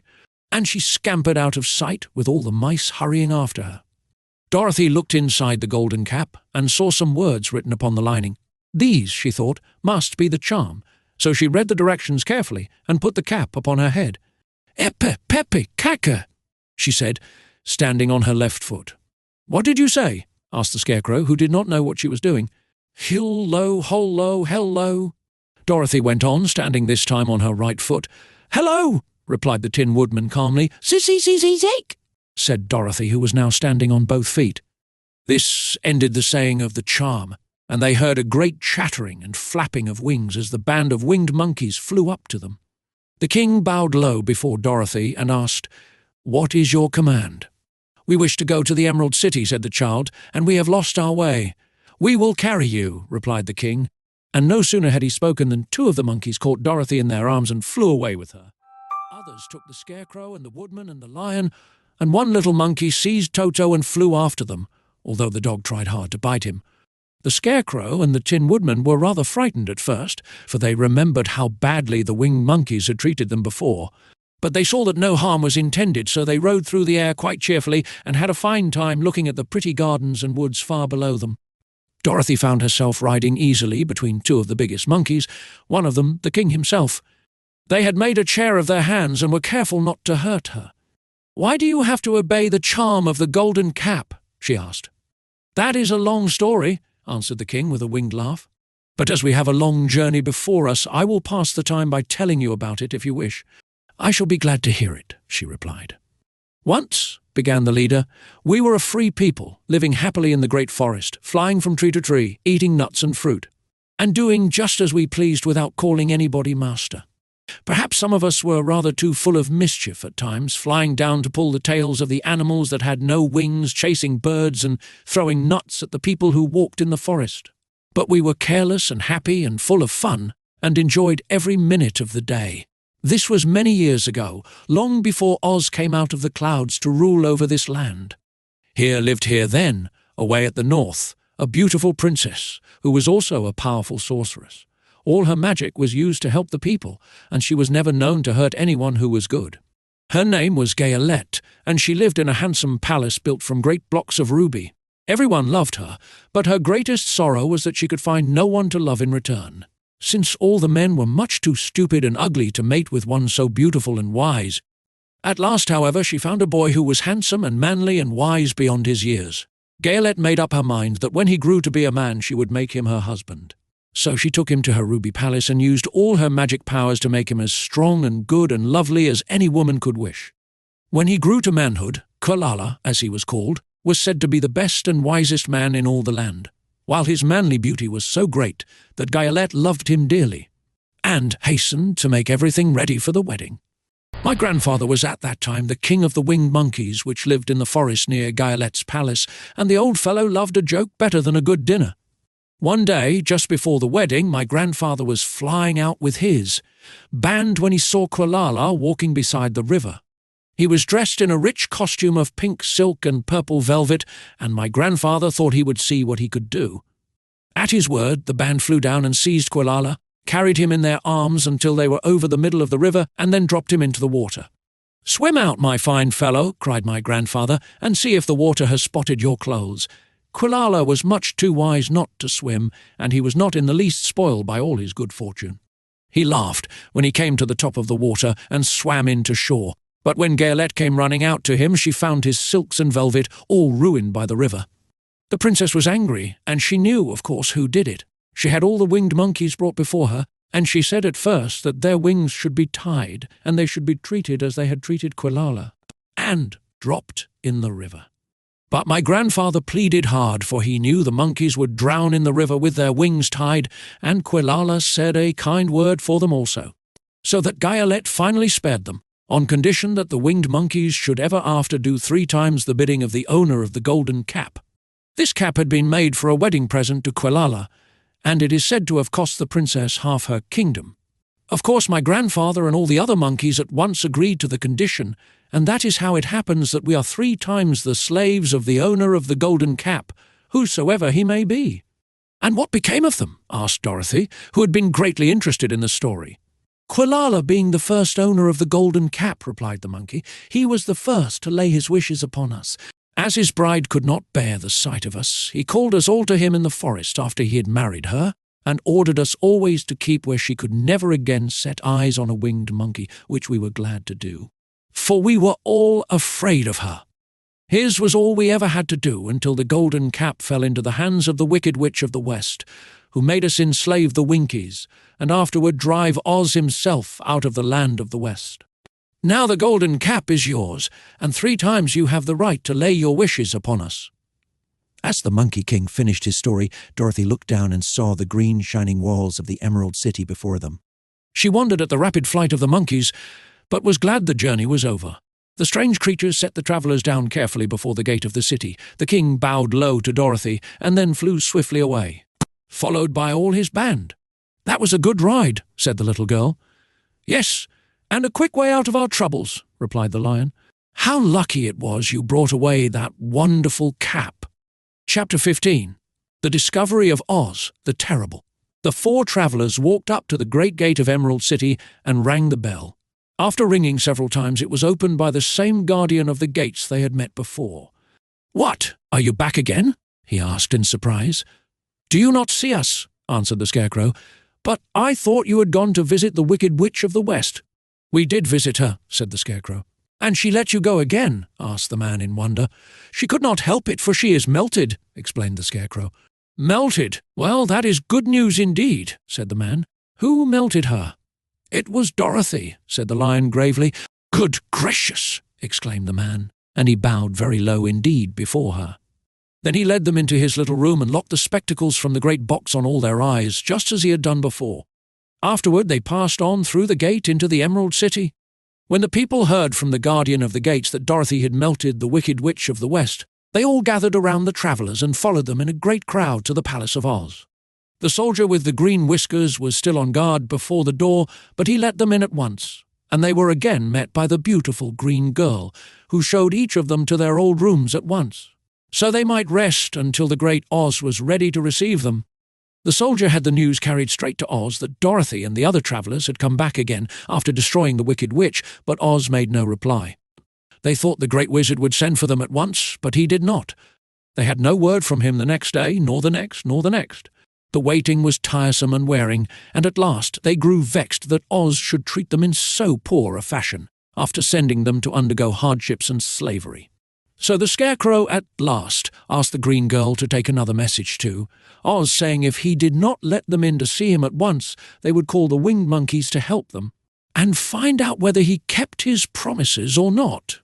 When the wizard was given this message, he was so frightened that he sent word for them to come to the throne room at 4 minutes after 9 o'clock the next morning. He had once met the winged monkeys in the land of the West, and he did not wish to meet them again. The 4 travellers passed a sleepless night, each thinking of the gift Oz had promised to bestow on him. Dorothy fell asleep only once, and then she dreamed she was in Kansas, where Aunt Em was telling her how glad she was to have her little girl at home again. Promptly at 9 o'clock the next morning, the green-whiskered soldier came to them, and 4 minutes later they all went into the throne room of the great Oz. Of course, each one of them expected to see the wizard in the shape he had taken before, and all were greatly surprised when they looked about and saw no one at all in the room. They kept close to the door and closer to one another, for the stillness of the empty room was more dreadful than any of the forms they had seen Oz take. Presently they heard a solemn voice that seemed to come from somewhere near the top of the great dome, and it said, "I am Oz, the great and terrible. Why do you seek me?" They looked again in every part of the room, and then, seeing no one, Dorothy asked, "Where are you?" "I am everywhere," answered the voice, "but to the eyes of common mortals I am invisible. I will now seat myself upon my throne, that you may converse with me." Indeed, the voice seemed just then to come straight from the throne itself, so they walked toward it and stood in a row, while Dorothy said, "We have come to claim our promise, O Oz." "What promise?" asked Oz. "You promised to send me back to Kansas when the Wicked Witch was destroyed," said the girl. "And you promised to give me brains," said the Scarecrow. "And you promised to give me a heart," said the Tin Woodman. "And you promised to give me courage," said the Cowardly Lion. "Is the Wicked Witch really destroyed?" asked the voice, and Dorothy thought it trembled a little. "Yes," she answered. "I melted her with a bucket of water." "Dear me," said the voice. "How sudden! Well, come to me tomorrow, for I must have time to think it over." "You've had plenty of time already," said the Tin Woodman angrily. "We shan't wait a day longer," said the Scarecrow. "You must keep your promises to us," exclaimed Dorothy. The lion thought it might be as well to frighten the wizard, so he gave a large, loud roar, which was so fierce and dreadful that Toto jumped away from him in alarm and tipped over the screen that stood in a corner. As it fell with a crash, they looked that way, and the next moment all of them were filled with wonder. For they saw, standing in just the spot the screen had hidden, a little old man, with a bald head and a wrinkled face, who seemed to be as much surprised as they were. The Tin Woodman, raising his axe, rushed toward the little man and cried out, "Who are you?" "I am Oz, the great and terrible," said the little man in a trembling voice. "But don't strike me, please don't, and I'll do anything you want me to." Our friends looked at him in surprise and dismay. "I thought Oz was a great head," said Dorothy. "And I thought Oz was a lovely lady," said the Scarecrow. "And I thought Oz was a terrible beast," said the Tin Woodman. "And I thought Oz was a ball of fire," exclaimed the lion. "No, you are all wrong," said the little man meekly. "I have been making believe." "Making believe," cried Dorothy. "Are you not a great wizard?" "Hush, my dear," he said. "Don't speak so loud, or you will be overheard, and I should be ruined. I'm supposed to be a great wizard." "And aren't you?" she asked. "Not a bit of it, my dear. I'm just a common man." "You're more than that," said the Scarecrow in a grieved tone. "You're a humbug." "Exactly so. declared the little man, rubbing his hands together as if it pleased him. "I'm a humbug." "But this is terrible," said the Tin Woodman. "How shall I ever get my heart? Or I my courage?" asked the Lion. "Or I my brains?" wailed the Scarecrow, wiping the tears from his eyes with his coat sleeve. "My dear friends," said Oz, "I pray you not to speak of these little things. Think of me and the terrible trouble I'm in at being found out." "Doesn't anyone else know you're a humbug?" asked Dorothy. "No one knows it but you four and myself," replied Oz. "I have fooled everyone so long that I thought I should never be found out. It was a great mistake, my ever letting you into the throne room. Usually I will not see even my subjects, and so they believe. I'm something terrible." "But I don't understand," said Dorothy in bewilderment. "How was it that you appeared to me as a great head?" "That was one of my tricks," answered Oz. "Step this way, please, and I will tell you all about it." He led the way to a small chamber in the rear of the throne room, and they all followed him. He pointed to one corner, in which lay the great head, made out of many thicknesses of paper, and with a carefully painted face. "This I hung from the ceiling by a wire," said Oz. "I stood behind the screen and pulled a thread to make the eyes move and the mouth open." "But how about the voice?" she inquired. "Oh, I am a ventriloquist," said the little man. "I can throw the sound of my voice wherever I wish, so that you thought it was coming out of the head. Here are the other things I used to deceive you."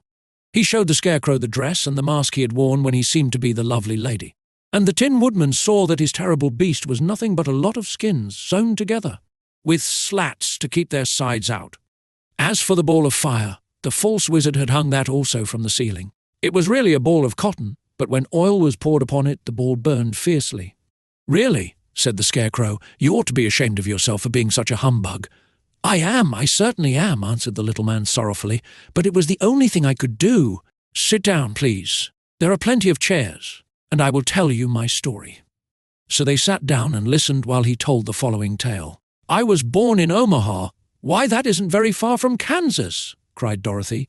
"No, but it's farther from here," he said, shaking his head at her sadly. "When I grew up, I became a ventriloquist, and at that I was very well trained by a great master. I can imitate any kind of a bird or beast." Here he mewed so like a kitten that Toto pricked up his ears and looked everywhere to see where she was. "After a time," continued Oz, "I tired of that and became a balloonist." "What is that?" asked Dorothy. "A man who goes up in a balloon on circus day, so as to draw a crowd of people together and get them to pay to see the circus," he explained. "Oh," she said, "I know. Well, one day I went up in a balloon and the ropes got twisted so that I couldn't come down again. It went way up above the clouds, so far that a current of air struck it and carried it many, many miles away. For a day and a night I travelled through the air, and on the morning of the second day I awoke and found the balloon floating over a strange and beautiful country. Tea came down gradually, and I was not hurt a bit, but I found myself in the midst of a strange people, who, seeing me come from the clouds, thought I was a great wizard. Of course I let them think so, because they were afraid of me and promised to do anything I wished them to. Just to amuse myself and keep the good people busy, I ordered them to build this city and my palace, and they did it all willingly and well. Then I thought, as the country was so green and beautiful, I would call it the Emerald City, and to make the name fit better, I put green spectacles on all the people, so that everything they saw was green." "But isn't everything here green?" asked Dorothy. "No more than in any other city," replied Oz. "But when you wear green spectacles, why, of course, everything you see looks green to you. The Emerald City was built a great many years ago, for I was a young man when the balloon brought me here, and I am a very old man now. But my people have worn green glasses on their eyes so long that most of them think it really is an Emerald City, and it certainly is a beautiful place, abounding in jewels and precious metals, and every good thing that is needed to make one happy. I have been good to the people, and they like me, but ever since this palace was built, I have shut myself up and would not see any of them. Nay, of my greatest fears was the witches. For while I had no magical powers at all, I soon found out that the witches were really able to do wonderful things. There were 4 of them in this country, and they ruled the people who live in the north and south and east and west. Fortunately, the witches of the north and south were good, and I knew they would do me no harm. But the witches of the east and west were terribly wicked, and had they not thought I was more powerful than they themselves, they would surely have destroyed me. As it was, I lived in deadly fear of them for many years, so you can imagine how pleased I was when I heard your house had fallen on the Wicked Witch of the East. When you came to me, I was willing to promise anything if you would only do away with the other witch, but now that you have melted her, I am ashamed to say that I cannot keep my promises." "I think you are a very bad man," said Dorothy. "Oh no, my dear, I'm really a very good man, but I'm a very bad wizard, I must admit." "Can't you give me brains?" asked the Scarecrow. "You don't need them. You are learning something every day. A baby has brains, but it doesn't know much. Experience is the only thing that brings knowledge, and the longer you are on Earth, the more experience you are sure to get." "That may all be true," said the Scarecrow, "but I shall be very unhappy unless you give me brains." The false wizard looked at him carefully. "Well," he said with a sigh, "I'm not much of a magician, as I said, but if you will come to me tomorrow morning, I will stuff your head with brains. I cannot tell you how to use them, however. You must find that out for yourself." "Oh, thank you," cried the Scarecrow. "I'll find a way to use them, never fear. But how about my courage?" asked the Lion anxiously. "You have plenty of courage, I am sure," answered Oz. "All you need is confidence in yourself. There is no living thing that is not afraid when it faces danger. The true courage is in facing danger when you are afraid, and that kind of courage you have in plenty."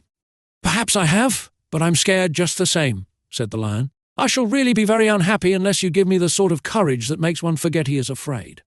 "Very well, I will give you that sort of courage tomorrow," replied Oz. "How about my heart?" asked the Tin Woodman. "Why, as for that," answered Oz, "I think you are wrong to want a heart. It makes most people unhappy.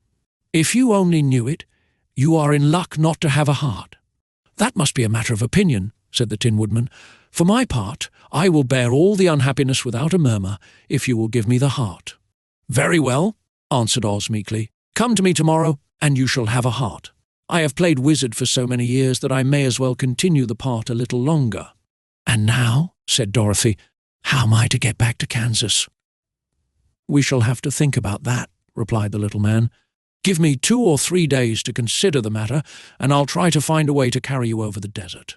In the meantime, you shall all be treated as my guests, and while you live in the palace, my people will wait upon you and obey your slightest wish. There is only one thing I ask in return for my help, such as it is. You must keep my secret and tell no one I am a humbug." They agreed to say nothing of what they had learned, and went back to their rooms in high spirits. Even Dorothy had hope that the great and terrible Humbug, as she called him, would find a way to send her back to Kansas, and if he did, she was willing to forgive him everything. Chapter 16. The Magic Art of the Great Humbug. Next morning the Scarecrow said to his friends, "Congratulate me. I am going to Oz to get my brains at last. When I return I shall be as other men are."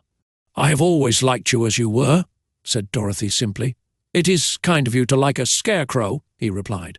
"But surely you will think more of me when you hear the splendid thoughts my new brain is going to turn out." Then he said goodbye to them all in a cheerful voice and went to the throne room, where he rapped upon the door. "Come in," said Oz. The Scarecrow went in and found the little man sitting down by the window, engaged in deep thought. "I have come for my brains," remarked the Scarecrow, a little uneasily.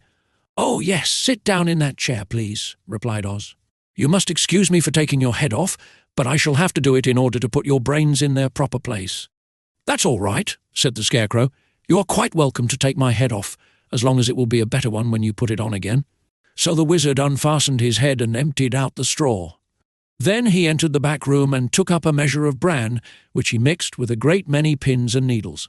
Having shaken them together thoroughly, he filled the top of the Scarecrow's head with the mixture and stuffed the rest of the space with straw to hold it in place. When he had fastened the Scarecrow's head on his body again, he said to him, "Hereafter you will be a great man, for I have given you a lot of brand new brains." The Scarecrow was both pleased and proud at the fulfillment of his greatest wish, and having thanked Oz warmly, he went back to his friends. Dorothy looked at him curiously. His head was quite bulged out at the top with brains. "How do you feel?" she asked. "I feel wise indeed," he answered earnestly. "When I get used to my brains, I shall know everything. Why are those needles and pins sticking out of?" "Your head?" asked the Tin Woodman. "That is proof that he is sharp," remarked the Lion. "Well, I must go to Oz and get my heart," said the Woodman. So he walked to the throne room and knocked at the door. "Come in," called Oz, and the Woodman entered and said, I have come for my heart." "Very well," answered the little man. "But I shall have to cut a hole in your breast, so I can put your heart in the right place. I hope it won't hurt you." "Oh no," answered the Woodman. "I shall not feel it at all." So Oz brought a pair of tinsmith's shears and cut a small square hole in the left side of the Tin Woodman's breast. Then, going to a chest of drawers, he took out a pretty heart, made entirely of silk and stuffed with sawdust. "Isn't it a beauty?" he asked. "It is indeed," replied the Woodman, who was greatly pleased. "But is it a kind heart?" "Oh, very," answered Oz. He put the heart in the Woodman's breast and then replaced the square of tin, soldering it neatly together where it had been cut. "There," said he, "now you have a heart that any man might be proud of. I'm sorry I had to put a patch on your breast, but it really couldn't be helped." "Never mind the patch," exclaimed the happy Woodman. "I am very grateful to you and shall never forget your kindness." "Don't speak of it," replied Oz. Then the Tin Woodman went back to his friends, who wished him every joy on account of his good fortune. The Lion now walked to the throne room and knocked at the door. "Come in," said Oz. "I have come for my courage," announced the Lion, entering the room. "Very well," answered the little man. "I will get it for you." He went to a cupboard and, reaching up to a high shelf, took down a square green bottle, the contents of which he poured into a green gold dish, beautifully carved. Placing this before the cowardly Lion, who sniffed at it as if he did not like it, the wizard said, "Drink." "What is it?" asked the Lion. "Well," answered Oz, "if it were inside of you, it would be courage. You know, of course, that courage is always inside one, so that this really cannot be called courage until you have swallowed it. Therefore I advise you to drink it as soon as possible." The Lion hesitated no longer, but drank till the dish was empty. "How do you feel now?" asked Oz. "Full of courage," replied the Lion, who went joyfully back to his friends to tell them of his good fortune. Oz, left to himself, smiled to think of his success in giving the Scarecrow and the Tin Woodman and the Lion exactly what they thought they wanted. "How can I help being a humbug," he said, "when all these people make me do things that everybody knows can't be done?" It was easy to make the Scarecrow and the Lion and the Woodman happy because they imagined I could do anything. But it will take more than imagination to carry Dorothy back to Kansas, and I'm sure I don't know how it can be done. Chapter 17. How the Balloon Was Launched. For 3 days Dorothy heard nothing from Oz. These were sad days for the little girl, although her friends were all quite happy and contented. The Scarecrow told them there were wonderful thoughts in his head, but he would not say what they were, because he knew no one could understand them but himself. When the Tin Woodman walked about, he felt his heart rattling around in his breast, and he told Dorothy he had discovered it to be a kinder and more tender heart than the one he had owned when he was made of flesh. The Lion declared he was afraid of nothing on earth, and would gladly face an army or a dozen of the fierce Kalidas. Thus each of the little party was satisfied except Dorothy, who longed more than ever to get back to Kansas. On the 4th day, to her great joy, Oz sent for her, and when she entered the throne room he greeted her pleasantly. "Sit down, my dear. I think I have found the way to get you out of this country." "And back to Kansas?" she asked eagerly. "Well, I'm not sure about Kansas," said Oz, "for I haven't the faintest notion which way it lies. But the first thing to do is to cross the desert, and then it should be easy to find your way home." "How can I cross the desert?" she inquired. "Well, I'll tell you what I think," said the little man. "You see, when I came to this country, it was in a balloon. You also came through the air, being carried by a cyclone. So I believe the best way to get across the desert will be through the air. Now, it is quite beyond my powers to make a cyclone, but I've been thinking the matter over, and I believe I can make a balloon." "How?" asked Dorothy. "A balloon," said Oz, "is made of silk, which is coated with glue to keep the gas in it. I have plenty of silk in the palace, so it will be no trouble to make the balloon, but in all this country there is no gas to. Fill the balloon with to make it float." "If it won't float," remarked Dorothy, "it will be of no use to use." "True," answered Oz, "but there is another way to make it float, which is to fill it with hot air.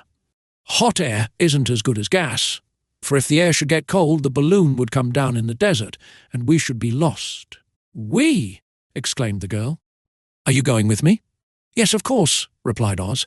"I am tired of being such a humbug. If I should go out of this palace, my people would soon discover I am not a wizard. And then they would be vexed with me for having deceived them. So I have to stay shut up in these rooms all day, and it gets tiresome. I'd much rather go back to Kansas with you and be in a circus again." "I shall be glad to have your company," said Dorothy. "Thank you," he answered. "Now, if you will help me sew the silk together, we will begin to work on our balloon." So Dorothy took a needle and thread, and as fast as Oz cut the strips of silk into proper shape, the girls sewed them neatly together. First there was a strip of light green silk, then a strip of dark green, and then a strip of emerald green, for Oz had a fancy to make the balloon in different shades of the colour about them. It took 3 days to sew all the strips together, but when it was finished they had a big bag of green silk more than 20 feet long. Then Oz painted it on the inside with a coat of thin glue to make it airtight, after which he announced that the balloon was ready. "But we must have a basket to ride in," he said. So he sent the soldier with the green whiskers for a big clothes basket, which he fastened with many ropes to the bottom of the balloon. When it was all ready, Oz sent word to his people that he was going to make a visit to a great brother wizard who lived in the clouds. The news spread rapidly throughout the city, and everyone came to see the wonderful sight. Oz ordered the balloon carried out in front of the palace, and the people gazed upon it with much curiosity. The Tin Woodman had chopped a big pile of wood, and now he made a fire of it, and Oz held the bottom of the balloon over the fire so that the hot air that arose from it would be caught in the silken bag. Gradually the balloon swelled out and rose into the air, until finally the basket just touched the ground. Then Oz got into the basket and said to all the people in a loud voice, "I am now going away to make a visit. While I am gone, the Scarecrow will rule over you. I command you to obey him as you would me." The balloon was by this time tugging hard at the rope that held it to the ground, for the air within it was hot, and this made it so much lighter in weight than the air without that it pulled hard to rise into the sky.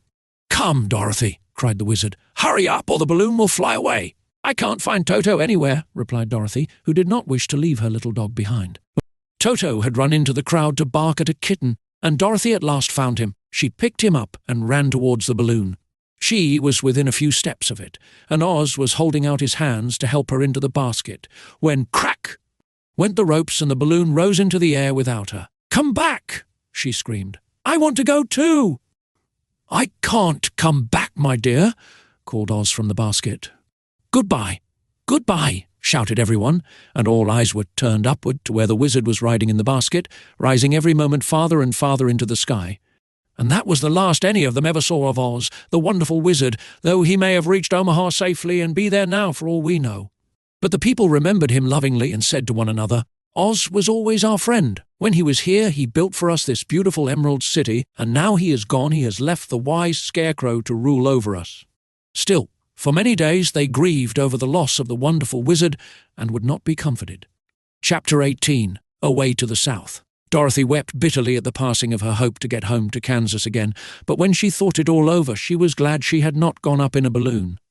And she also felt sorry at losing Oz, and so did her companions. The Tin Woodman came to her and said, "Truly I should be ungrateful if I failed to mourn for the man who gave me my lovely heart. I should like to cry a little because Oz is gone, if you will kindly wipe away my tears so that I shall not rust." "With pleasure," she answered, and brought a towel at once. Then the Tin Woodman wept for several minutes, and she watched the tears carefully and wiped them away with the towel. When he had finished, he thanked her kindly and oiled himself thoroughly with his jeweled oil can to guard against mishap. The Scarecrow was now the ruler of the Emerald City, and although he was not a wizard, the people were proud of him. For, they said, there is not another city in all the world that is ruled by a stuffed man. And so far as they knew, they were quite right. The morning after the balloon had gone up with Oz, the 4 travellers met in the throne room and talked matters over. The Scarecrow sat in the big throne and the others stood respectfully before him. "We are not so unlucky," said the new ruler, "for this palace and the Emerald City belong to us, and we can do just as we please. When I remember that a short time ago I was up on a pole in a farmer's cornfield, and that now I am the ruler of this beautiful city, I am quite satisfied with my lot." "I also," said the Tin Woodman, "am well pleased with my new heart, and really that was the only thing I wished in all the world. For my part, I am content in knowing I am as brave as any beast that ever lived, if not braver," said the Lion modestly. "If Dorothy would only be contented to live in the Emerald City," continued the Scarecrow, "we might all be happy together." "But I don't want to live here," cried Dorothy. "I want to go to Kansas and live with Aunt Em and Uncle Henry." "Well, then, what can be done?" inquired the Woodman.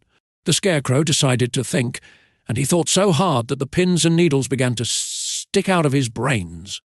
Finally he said, Why not call the winged monkeys and ask them to carry you over the desert?"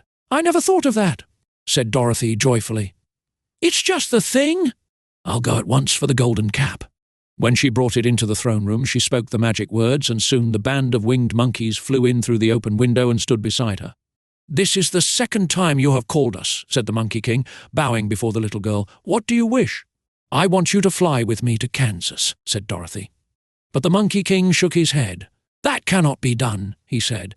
"We belong to this country alone and cannot leave it. There has never been a winged monkey in Kansas yet, and I suppose there never will be, for they don't belong there. We shall be glad to serve you in any way in our power, but we cannot cross the desert. Goodbye." And with another bow, the Monkey King spread his wings and flew away through the window, followed by all his band. Dorothy was ready to cry with disappointment. "I have wasted the charm of the golden cap to no purpose," she said, "for the winged monkeys cannot help me."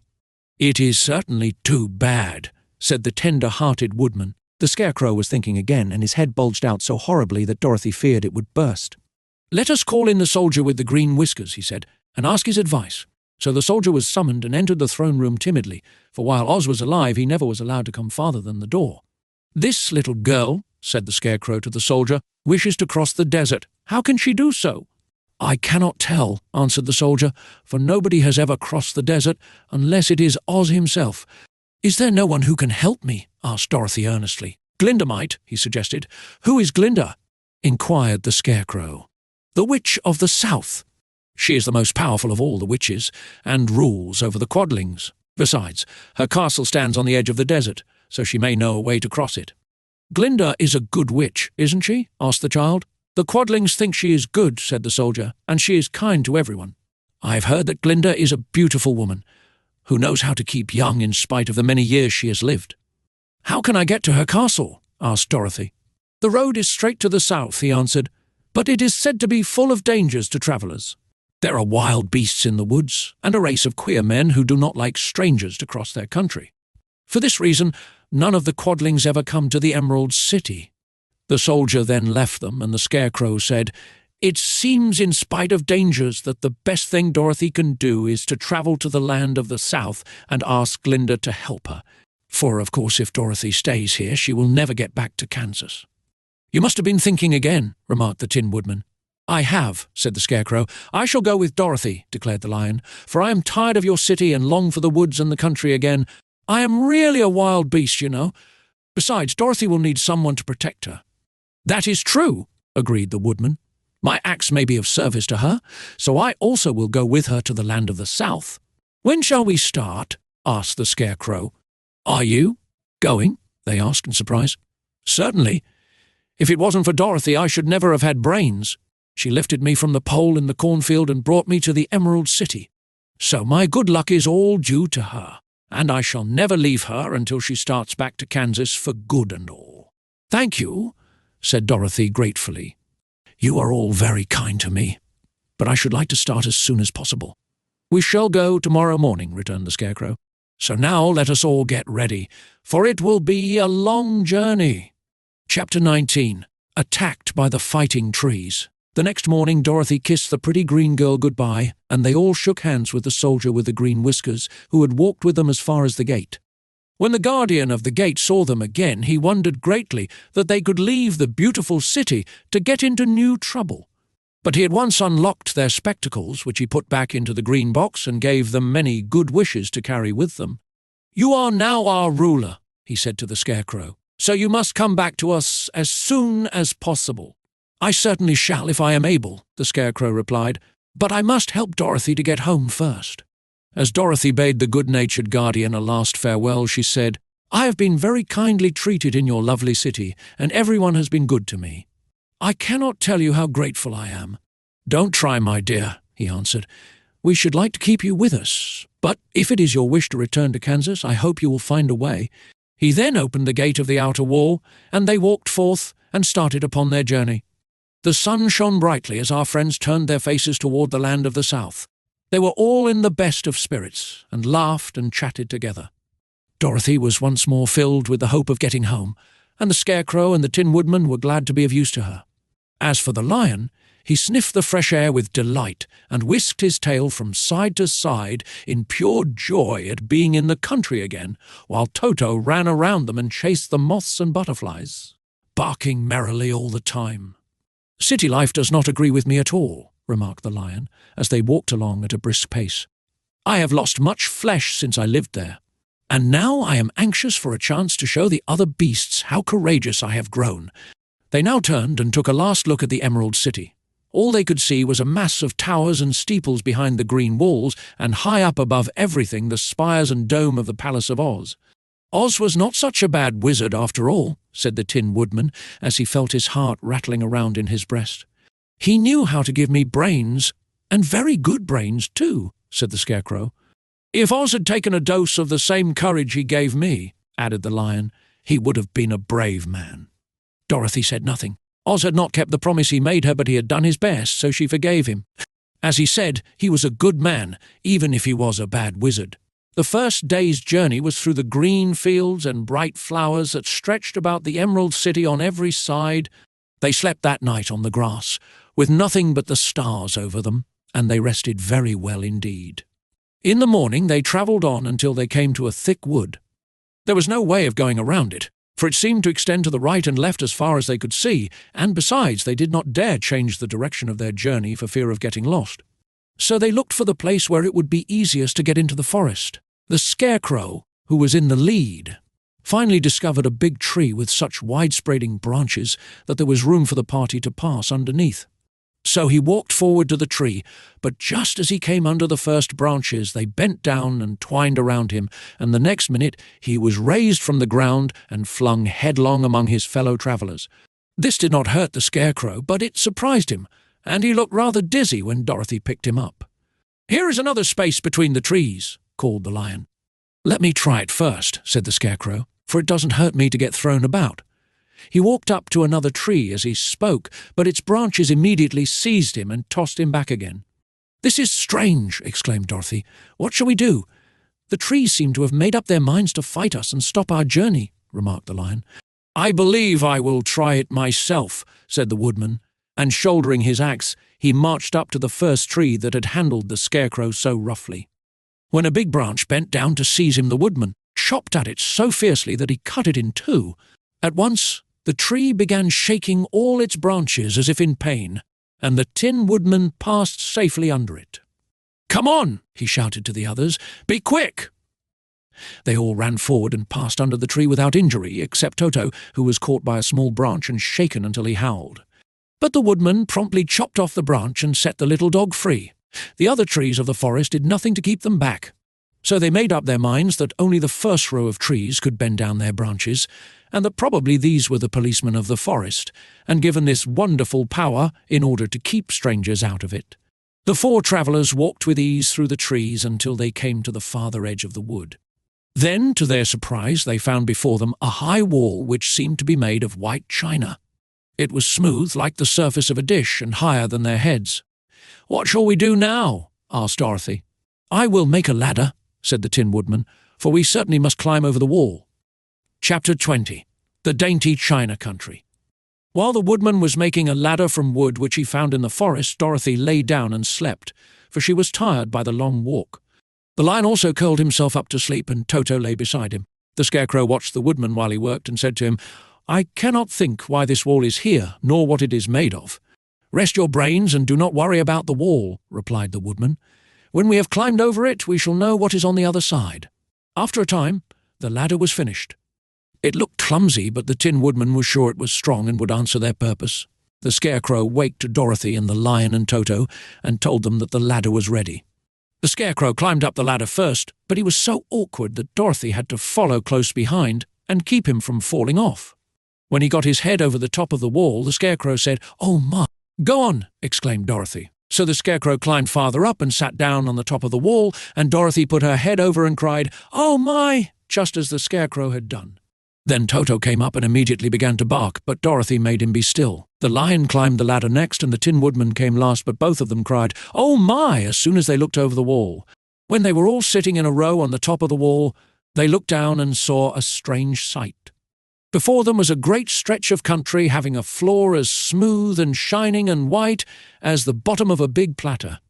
Scattered around were many houses made entirely of china and painted in the brightest colours. These houses were quite small, the biggest of them reaching only as high as Dorothy's waist. There were also pretty little barns, with china fences around them, and many cows and sheep and horses and pigs and chickens, all made of china, were standing about in groups. But the strangest of all were the people who lived in this queer country. There were milkmaids and shepherdesses, with brightly coloured bodices and golden spots all over their gowns, and princesses with most gorgeous frocks of silver and gold and purple, and shepherds dressed in knee breeches with pink and yellow and blue stripes down them, and golden buckles on their shoes, and princes with jewelled crowns upon their heads, wearing ermine robes and satin doublets, and funny clowns in ruffled gowns with round red spots upon their cheeks and tall, pointed caps. And, strangest of all, these people were all made of china, even to their clothes, and were so small that the tallest of them was no higher than Dorothy's knee. No one did so much as look at the travellers at first, except one little purple china dog with an extra large head, which came to the wall and barked at them in a tiny voice, afterwards running away again. "How shall we get down?" asked Dorothy. They found the ladder so heavy they could not pull it up, so the Scarecrow fell off the wall, and the others jumped down upon him so that the hard floor would not hurt their feet. Of course they took pains not to light on his head and get the pins in their feet. When all were safely down, they picked up the Scarecrow, whose body was quite flattened out, and patted his straw into shape again. "We must cross this strange place in order to get to the other side," said Dorothy, "for it would be unwise for us to go any other way except due south." They began walking through the country of the China people, and the first thing they came to was a China milkmaid milking a China cow. As they drew near, the cow suddenly gave a kick, and kicked over the stool, the pail, and even the milkmaid herself, and all fell on the china ground with a great clatter. Dorothy was shocked to see that the cow had broken her leg off, and that the pail was lying in several small pieces, while the poor milkmaid had a nick in her left elbow. "There!" cried the milkmaid angrily. "See what you have done! My cow has broken her leg, and I must take her to the mender's shop and have it glued on again. What do you mean by coming here and frightening my cow?" "I'm very sorry," returned Dorothy. "Please forgive us." But the pretty milkmaid was much too vexed to make any answer. She picked up the leg sulkily and led her cow away, the poor animal limping on 3 legs. As she left them, the milkmaid cast many reproachful glances over her shoulder at the clumsy strangers, holding her nicked elbow close to her side. Dorothy was quite grieved at this mishap. "We must be very careful here," said the kind-hearted Woodman, "or we may hurt these pretty little people so they will never get over it." A little farther on, Dorothy met a most beautifully dressed young princess, who stopped short as she saw the strangers and started to run away. Dorothy wanted to see more of the princess, so she ran after her. But the China girl cried out, "Don't chase me! Don't chase me!" She had such a frightened little voice that Dorothy stopped and said, "Why not?" "Because," answered the princess, also stopping a safe distance away, "if I run I may fall down and break myself." "But could you not be mended?" asked the girl. "Oh, yes, but one is never so pretty after being mended, you know," replied the princess. "I suppose not," said Dorothy. "Now there is Mr. Joker, one of our clowns," continued the China lady, "who is always trying to stand upon his head. He has broken himself so often that he is mended in 100 places and doesn't look at all pretty. Here he comes now, so you can see for yourself." Indeed, a jolly little clown came walking toward them, and Dorothy could see that in spite of his pretty clothes of red and yellow and green, he was completely covered with cracks, running every which way and showing plainly that he had been mended in many places. The clown put his hands in his pockets, and after puffing out his cheeks and nodding his head at them saucily, he said, "My lady fair, why do you stare at poor old Mr. Joker? You're quite as stiff and prim as if you'd eaten up a poker." "Be quiet, sir," said the princess. "Can't you see these are strangers, and should be treated with respect?" "Well, that's respect, I expect," declared the clown, and immediately stood upon his head. "Don't mind Mr. Joker," said the princess to Dorothy. "He is considerably cracked in his head, and that makes him foolish." "Oh, I don't mind him a bit," said Dorothy. "But you are so beautiful," she continued, "that I am sure I could love you dearly. Won't you let me carry you back to Kansas and stand you on Aunt Em's mantle?" "I could carry you in my basket." "That would make me very unhappy," answered the China princess. "You see, here in our country we live contentedly, and can talk and move around as we please. But whenever any of us are taken away, our joints at once stiffen, and we can only stand straight and look pretty. Of course, that is all that is expected of us when we are on mantels and cabinets and drawing-room tables, but our lives are much pleasanter here in our own country. I would not make you unhappy for all the world, exclaimed Dorothy, so I'll just say goodbye. Goodbye, replied the princess. They walked carefully through the China country. The little animals and all the people scampered out of their way, fearing the strangers would break them, and after an hour or so the travellers reached the other side of the country and came to another China wall.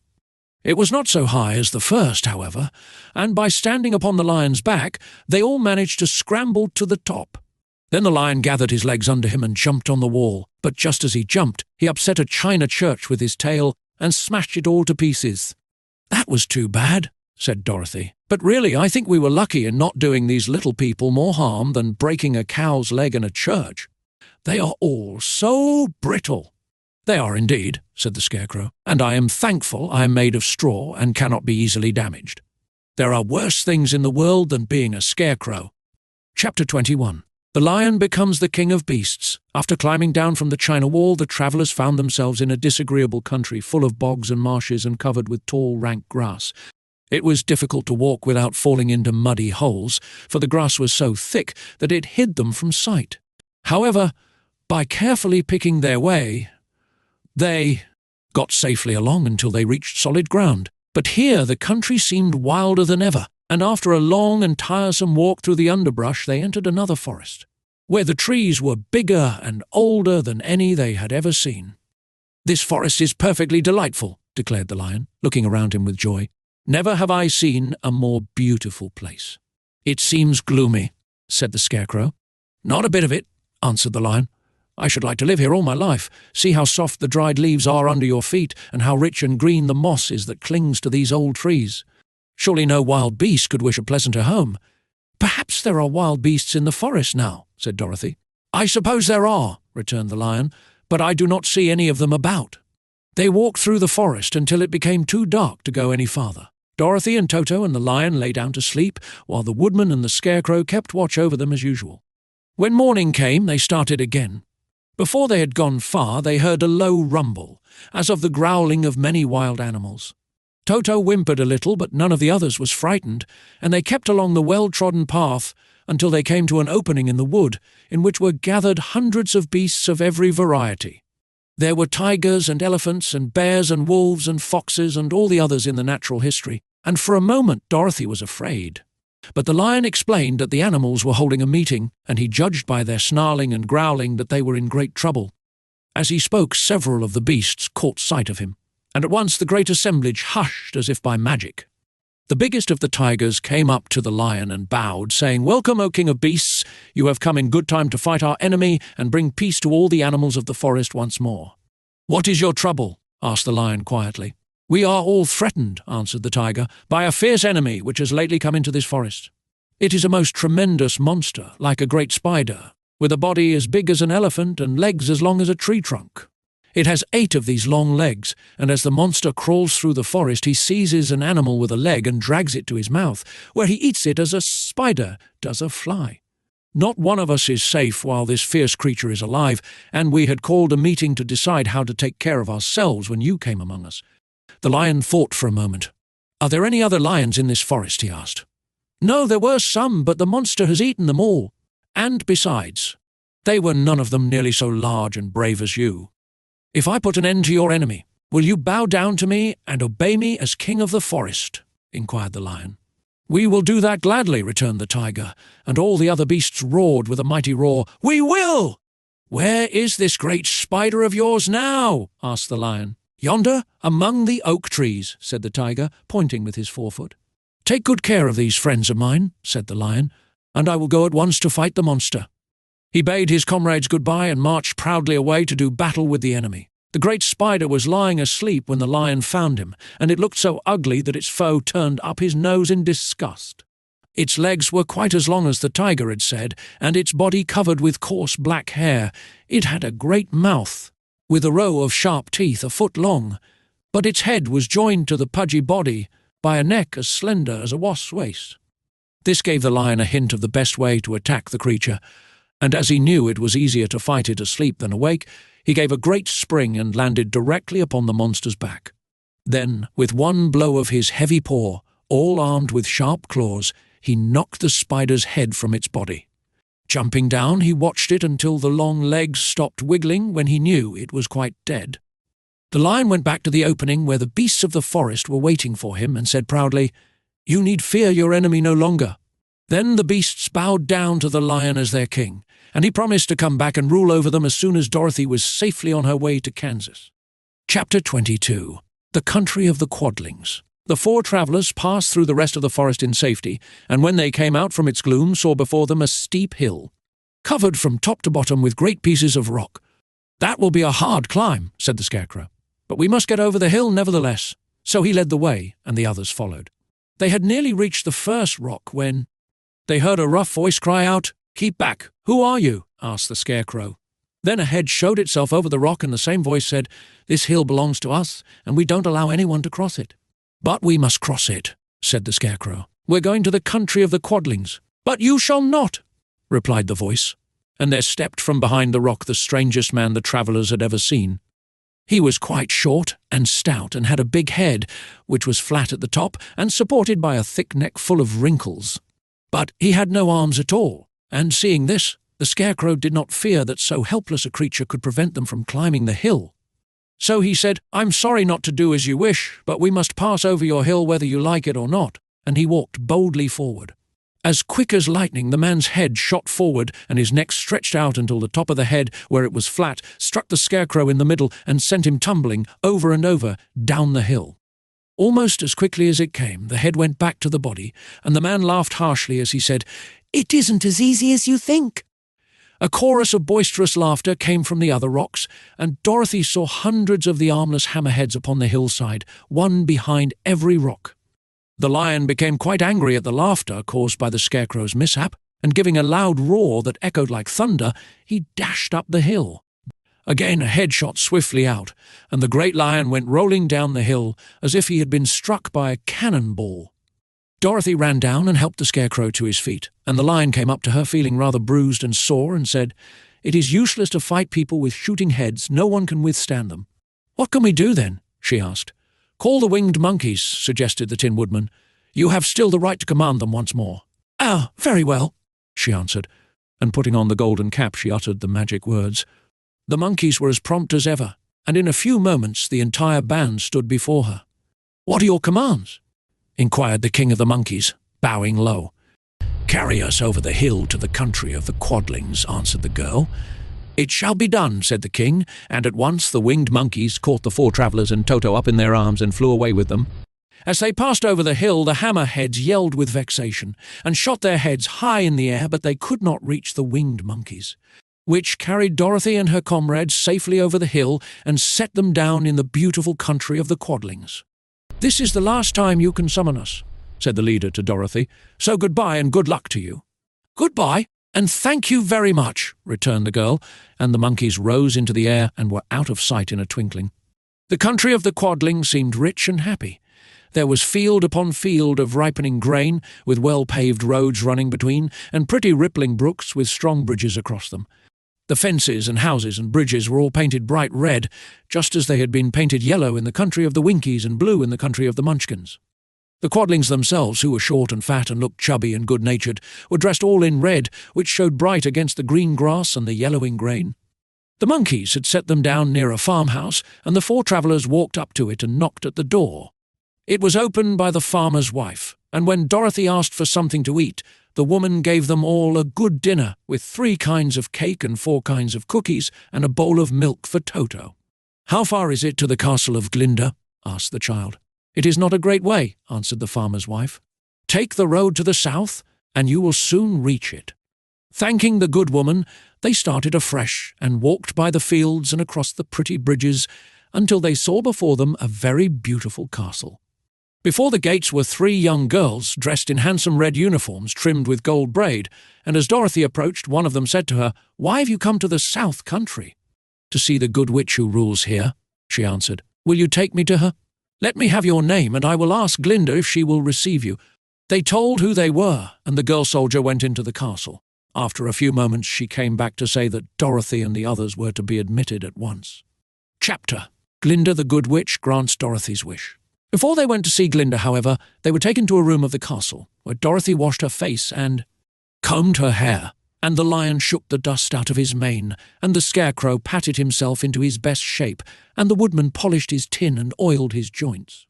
When they were all quite presentable, they followed the soldier girl into a big room where the witch Glinda sat upon a throne of rubies. She was both beautiful and young to their eyes. Her hair was a rich red in colour and fell in flowing ringlets over her shoulders. Her dress was pure white, but her eyes were blue, and they looked kindly upon the little girl. "What can I do for you, my child?" she asked. Dorothy told the witch all her story, how the cyclone had brought her to the land of Oz, how she had found her companions, and of the wonderful adventures they had met with. "My greatest wish now," she added, "is to get back to Kansas, for Aunt Em will surely think something dreadful has happened to me. And that will make her put on mourning, and unless the crops are better this year than they were last, I'm sure Uncle Henry cannot afford it." Glinda leaned forward and kissed the sweet, upturned face of the loving little girl. "Bless your dear heart," she said. "I'm sure I can tell you of a way to get back to Kansas." Then she added, "But if I do, you must give me the golden cap." "Willingly," exclaimed Dorothy. "Indeed, it is of no use to me now, and when you have it you can command the winged monkeys 3 times. "And I think I shall need their service just those 3 times, answered Glinda, smiling.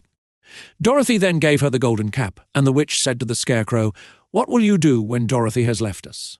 "I will return to the Emerald City," he replied, "for Oz has made me its ruler and the people like me. The only thing that worries me is how to cross the hill of the Hammerheads. By means of the golden cap I shall command the winged monkeys to carry you to the gates of the Emerald City," said Glinda, "for it would be a shame to deprive the people of so wonderful a ruler." "Am I really wonderful?" asked the Scarecrow. "You are unusual," replied Glinda. Turning to the Tin Woodman, she asked, "What will become of you when Dorothy leaves this country?"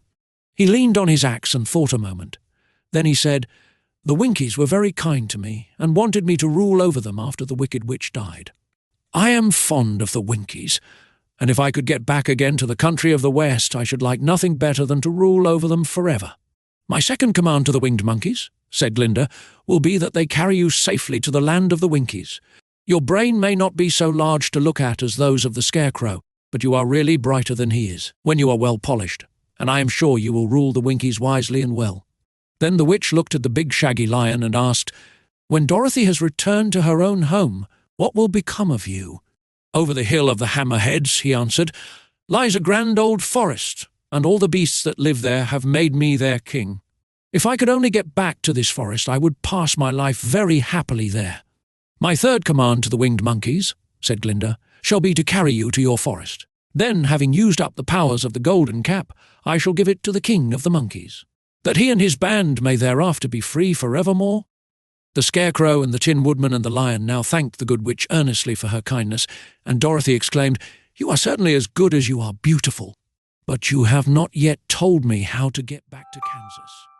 "Your silver shoes will carry you over the desert," replied Glinda. "If you had known their power, you could have gone back to your Aunt Em the very first day you came to this country." "But then I should not have had my wonderful brains," cried the Scarecrow. "I might have passed my whole life in the farmer's cornfield."